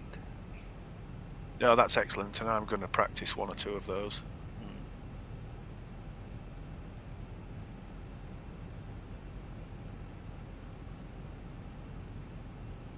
I actually tried to reprogram the approach when it went wrong for me going into Dublin yesterday, and I messed it up somehow. Ouch. So I had to hand fly it. Okay.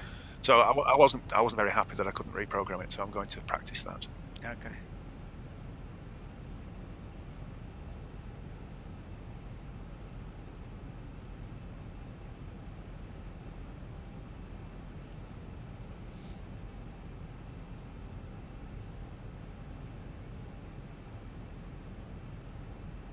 Okay, just to save time, I'm not going to use the hold. I'll just fly to the fix and then I'll cancel the hold.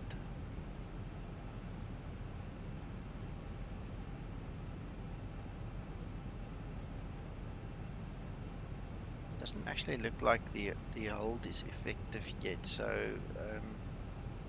we probably need to enter it first, then we can cancel it. You love those little panthers, yeah.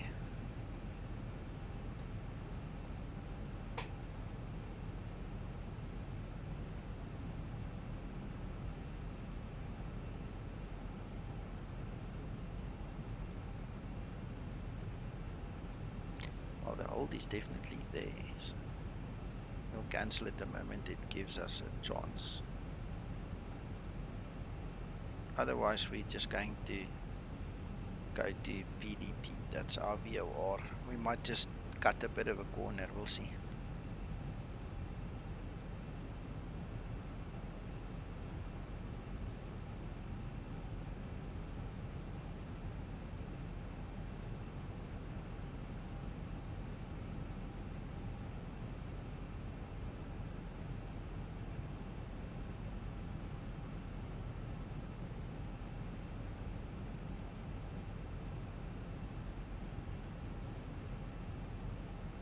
Actual fact, you know what I'm gonna do?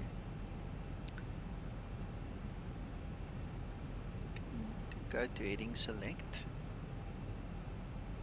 And I shouldn't have done that without setting the heading. Sorry. That's very amateuristic. Sorry. Oops. Right, so we're gonna go there. We're going to go then and activate PDT for us, which is that VOR. But we will not enable LNAV until we are not in a position to do so. So we're just gonna fly over there. ATC is still this. We don't have to wait. There's no other traffic. We are set and okay. So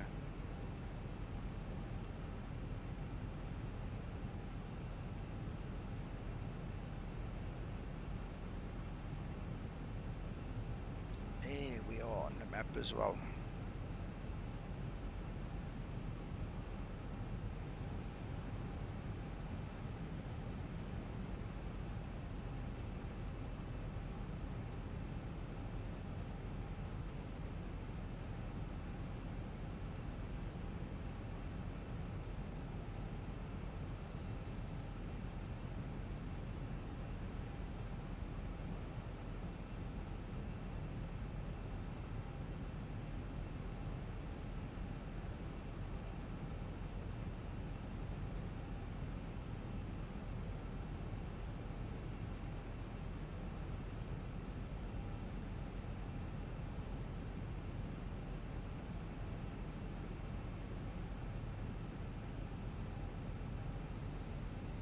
Actual fact, we are so skewed now.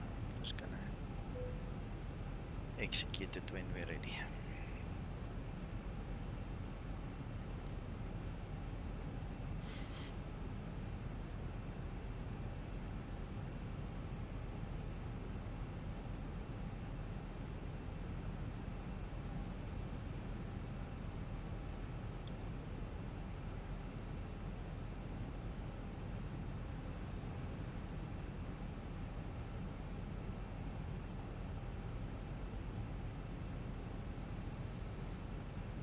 So I'm just replaying it in my mind. You press toga, you lift your gear, you start rising, you start following the aircraft manually on the flight director because your autopilot kicks out.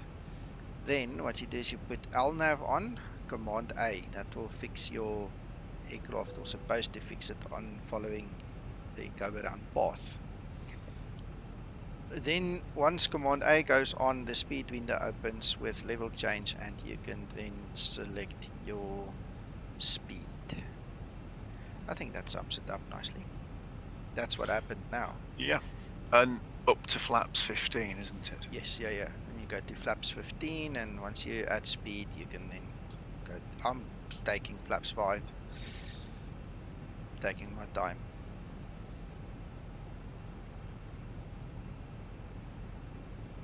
And then the normal rules would apply about intercepting the glide path and whatnot. Yeah, the whole story. You just so you reposition intercept yourself. it from underneath. Yeah.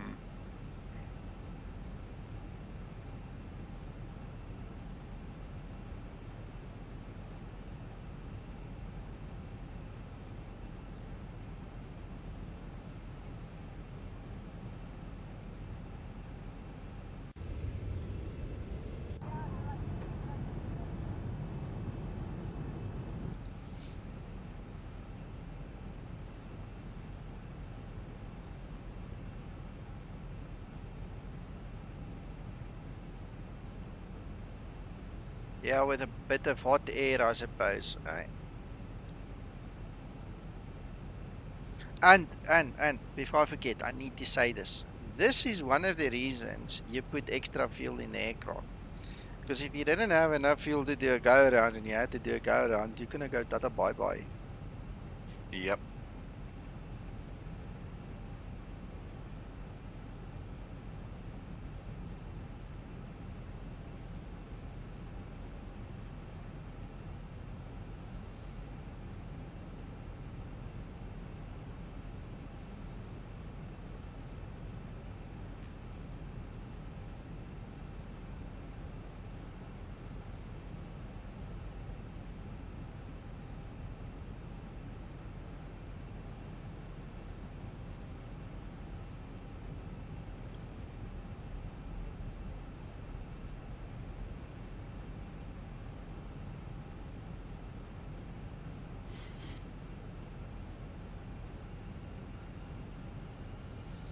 Alright, our intercept altitude, we need to change that again. So we need to go down to 4,000. All things that you need to just remember.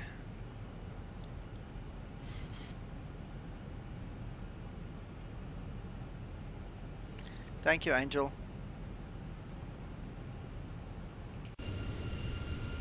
This is all zoom level 17. I had to, since I started flying here, I had to make them.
Just to be clear in my head, you pressed toga before you got to minimums. Yes, you have to initiate the go around thing.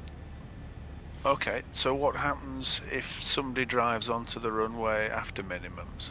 Then you're all manual. Well, you're going to be manual anyway, so just press toga when you're ready. I just pressed it because I wanted to see the automation.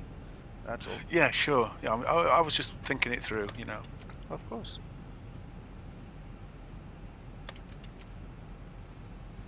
I'm just going to speed up a little bit so we can use those rings.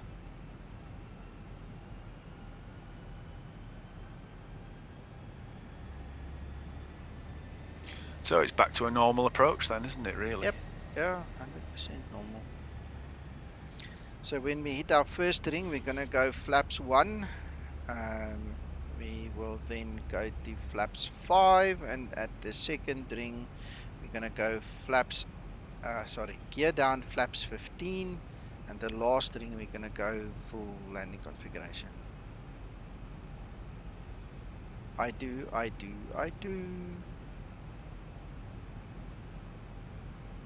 Very nice. I love my cappuccino with my hearts.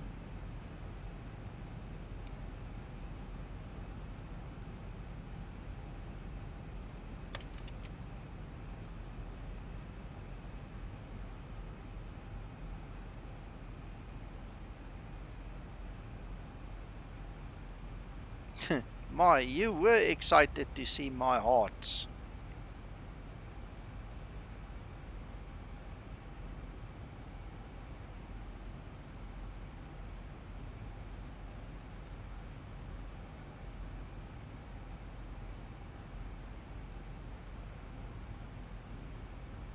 That's okay, Angel.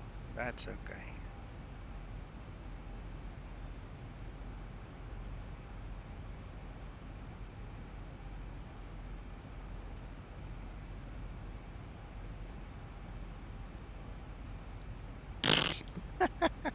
Uncle John. Uh, Funny. Where's Uncle John? He's not with us.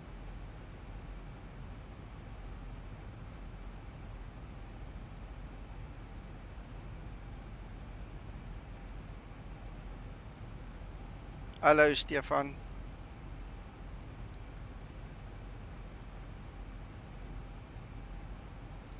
Alright, so we have been cleared on the approach, so our approach button gets pressed, lights go on, and now we eagerly await the turn.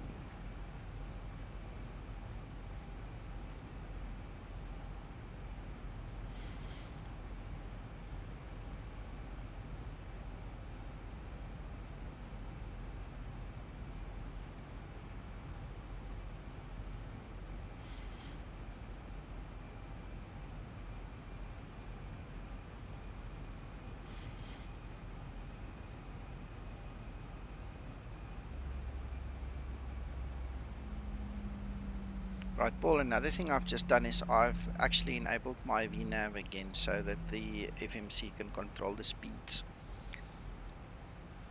okay, good. Yes, thank you.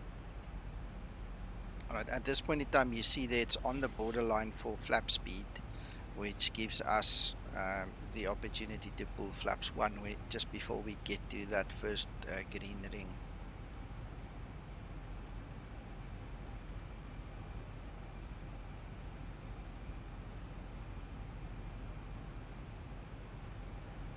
This was an amazing go around. I love this.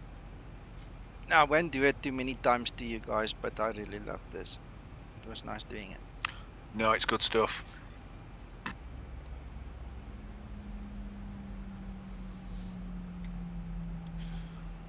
When it happens to me and something goes wrong, well, when I make something go wrong, my tendency is to try and hand fly, but if this was IMC, I'd just be stuffed. Yep. So this is the sort of thing that I need to know how to do. Yes.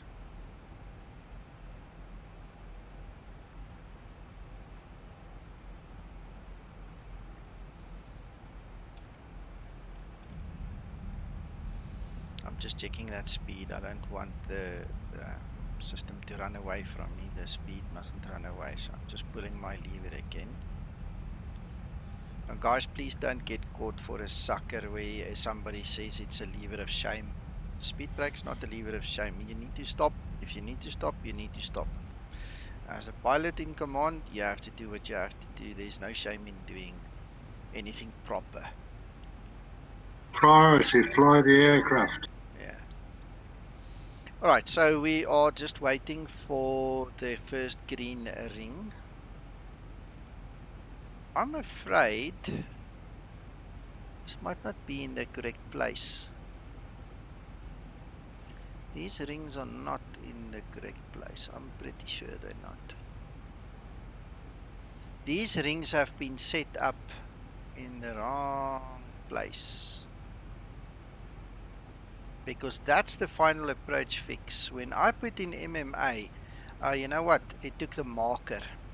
I read the plate wrong. It took the marker. So it's doing it from the marker. It's supposed to do it here from this fix over there. So I'm gonna pull my flaps very quickly now. I read it wrong. I went for MMA. Then this other one was the better one. Where's my chart? Where's my chart?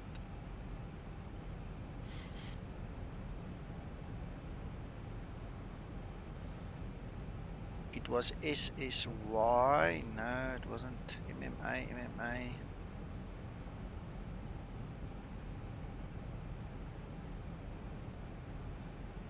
What's that thing called? FI32 left. That was the one I was supposed to take. Anyway, there we go. We learned our lesson as well.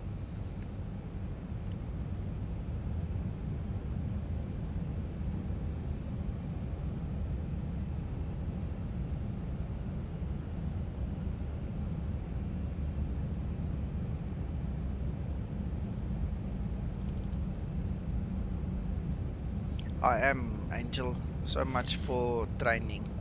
I chose the marker. You see, if you read the approach plate. It's talking about Bells MMA. feet stabilized, Mr. Purcell. I just misread it basically. I needed to use a different fix. That FI32L was the better one. Anyway, Approaching. 3, next time. 2, left.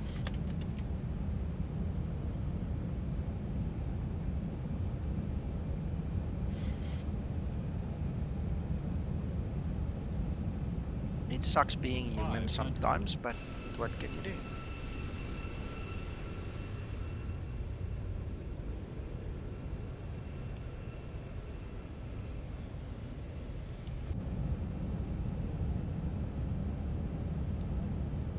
Approaching minimums.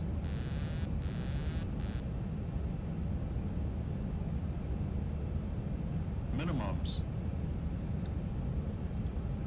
100. 50, 40, 30, 20, 10.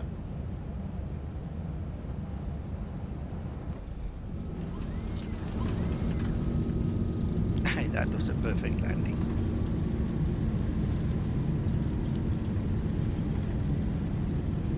Straight up the centre. 80 knots.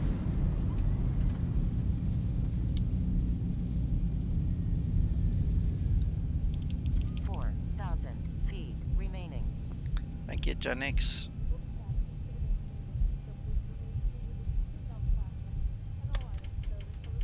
I'll give you a copy of my report later. Thank you, Uncle John.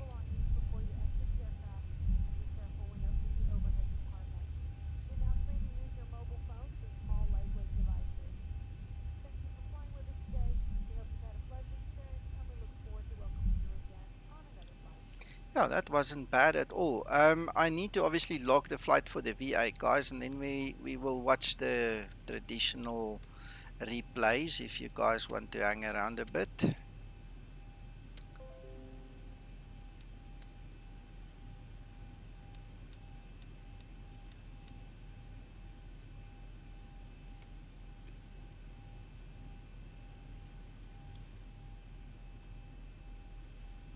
need to go find our parking now.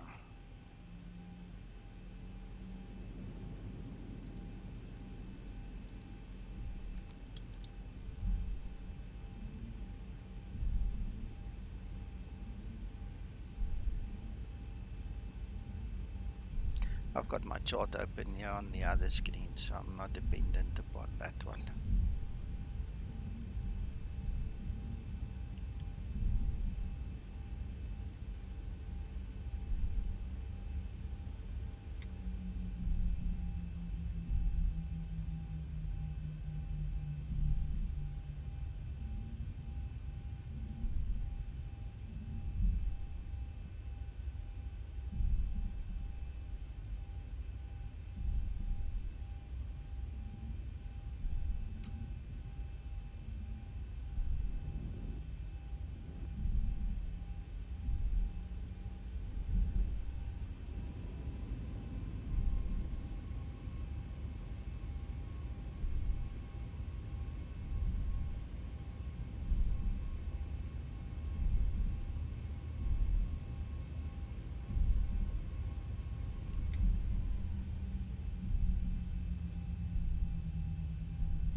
Okay, I'm not sure exactly where these parkings are. It's that side, obviously, so we need to turn right in front. Nico, airport navigator. Oh, Uncle John, why do you only tell me that now? Oops, wrong way. Thank you, Uncle John. Pleasure. Right, so T1 to 7 is ours, so we can continue. We'll turn there and pick one in front of us. So nice. Okay, guys, now this is what I meant earlier. Look, if you zoom in now, you see all the taxiways are actually numbered. So if ATC tells you use, this is obviously Mike 8, it seems. So that's it. And that's India 8, India 7. So this will be a very nice way of figuring out where you're going. Really makes life easier. If you remember to switch it on. Hey, Uncle John. Yeah, that's why I'm here, Nico. Thank you.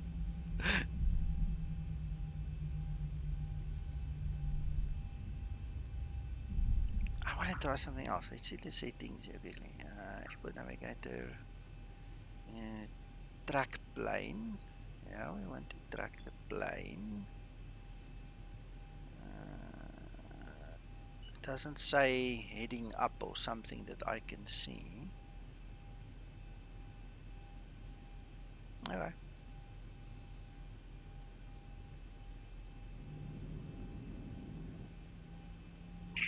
You're about to turn on to Golf 1. Yes, sir.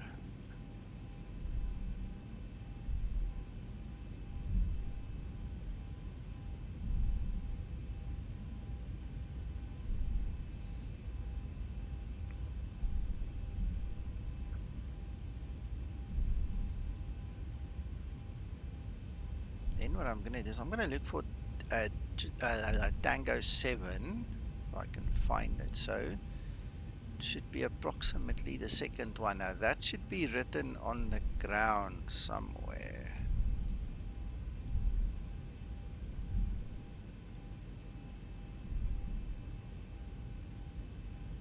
See if I can spot the number. Because for me, it should be this one. Just this one here, yeah. So the way I read it.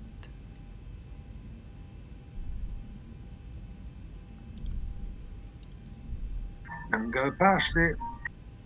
No, I got it. Just don't want to blind these poor people. Shame they work so hard for us.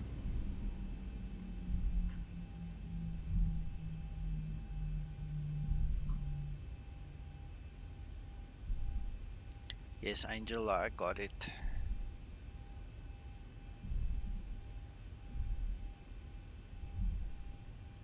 Stefan, are you still here?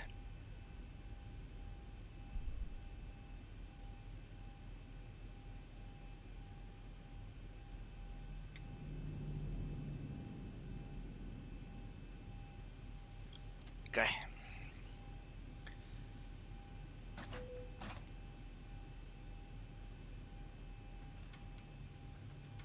Let me log this flight and we can do a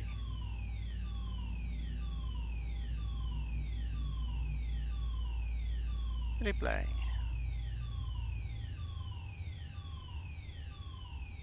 Okay, Stefan, listen carefully. In order for the doors to open, all the lights need to be off, especially your collision light. They need to be off. Nav light does not matter. Engines off. Alright.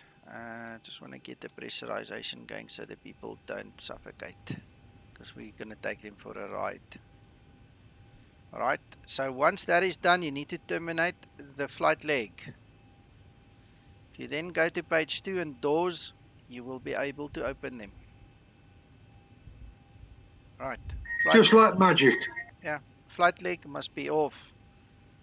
If that thing is off, all the lights need to be off, engines off, and they will work. Right, so let's go for this one.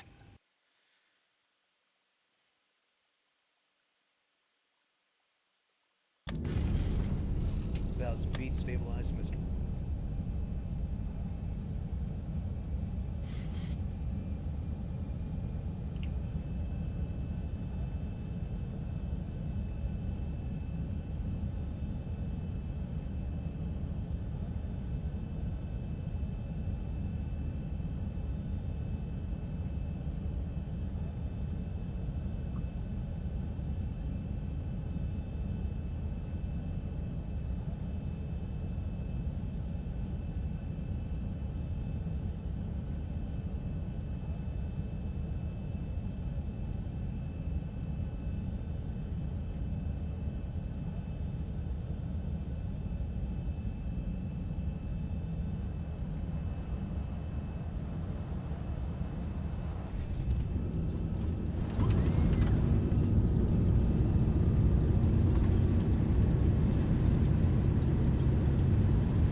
Very nice. Yeah, love it, love it.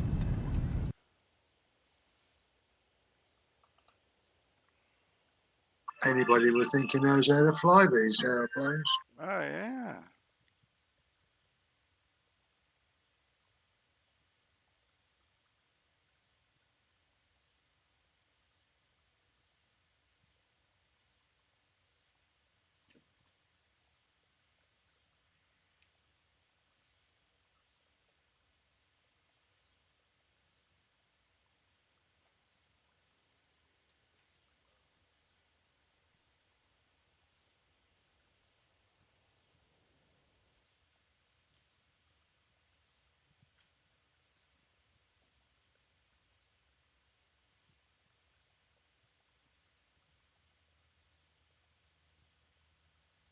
Angel, I'm not sure where the go around was because this is obviously now jumping around. This might be the go around. Look, look, look, look.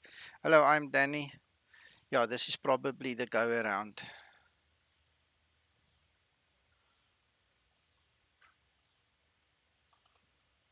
Yeah, there you go. There I'm lifting the nose. Wheel up.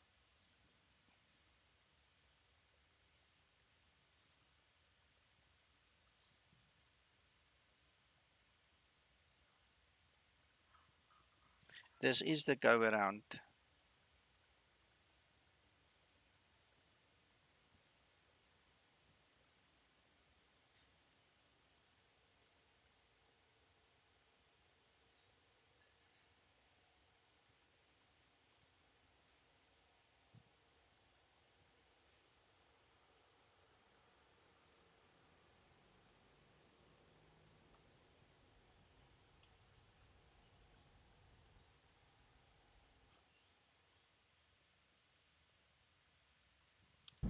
1,000 feet, stabilize, Mr. Perch, altitude set. I'm not sure if you're going to see everything, but let's have a look. Let's see when I press toga, you'll see. And then from there on how we do it. I hope it's going to replicate it in replay. 500.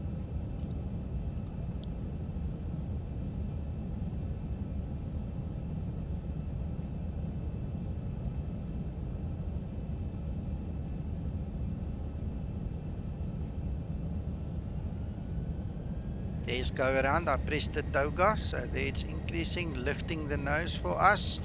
I go gear up. Alright, now what I saw was a flight director, so I started following the flight director, which you guys don't see right now. There's no flight director showing. Alright, with the gear going up, I started lifting flaps to 15. Still following the flight director. There goes command A. So you see now we're in that typical takeoff that we've been practicing, and what I need to do is 1,000 feet, press stabilize, LNAV, Mr. Perch, altitude set. which I eventually did, and then it lost it again, or it didn't take it properly. I'm not sure. So I'm flying by hand still. Oh, it's on heading select. I'm pretty sure I pressed the LNAV. I could have mistaken that, but I was supposed to press LNAV.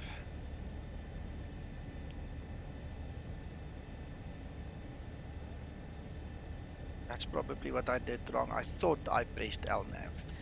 See, that's why you need the second pair of eyes to check and make sure.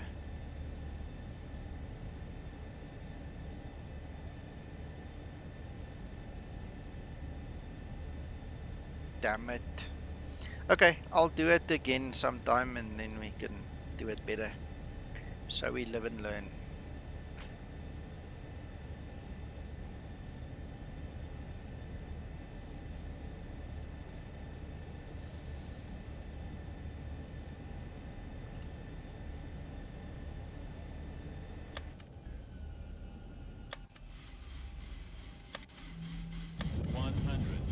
What it shows in the replay isn't always 1,000 feet reliable stabilized, either, is Mr. it? Approach altitude. Yeah, my thoughts exactly.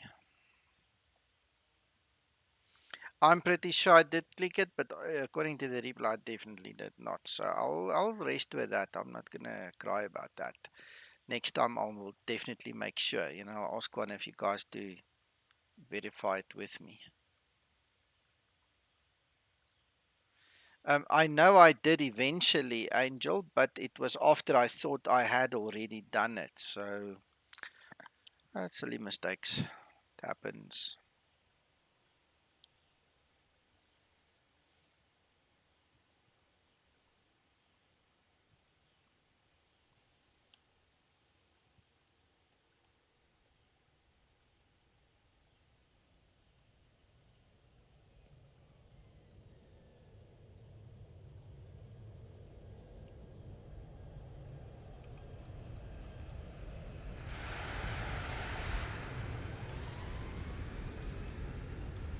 That was a nice landing.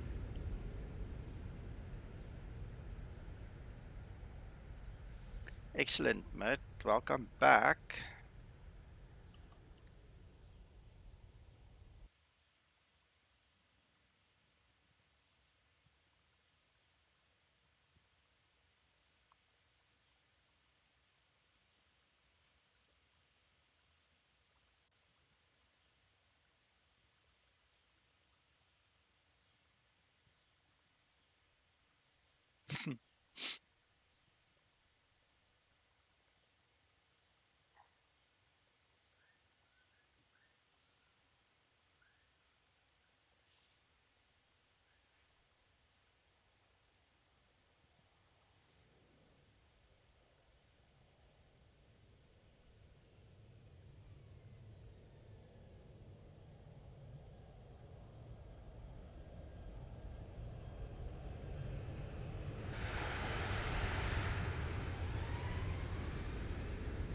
Wow, that's really nice.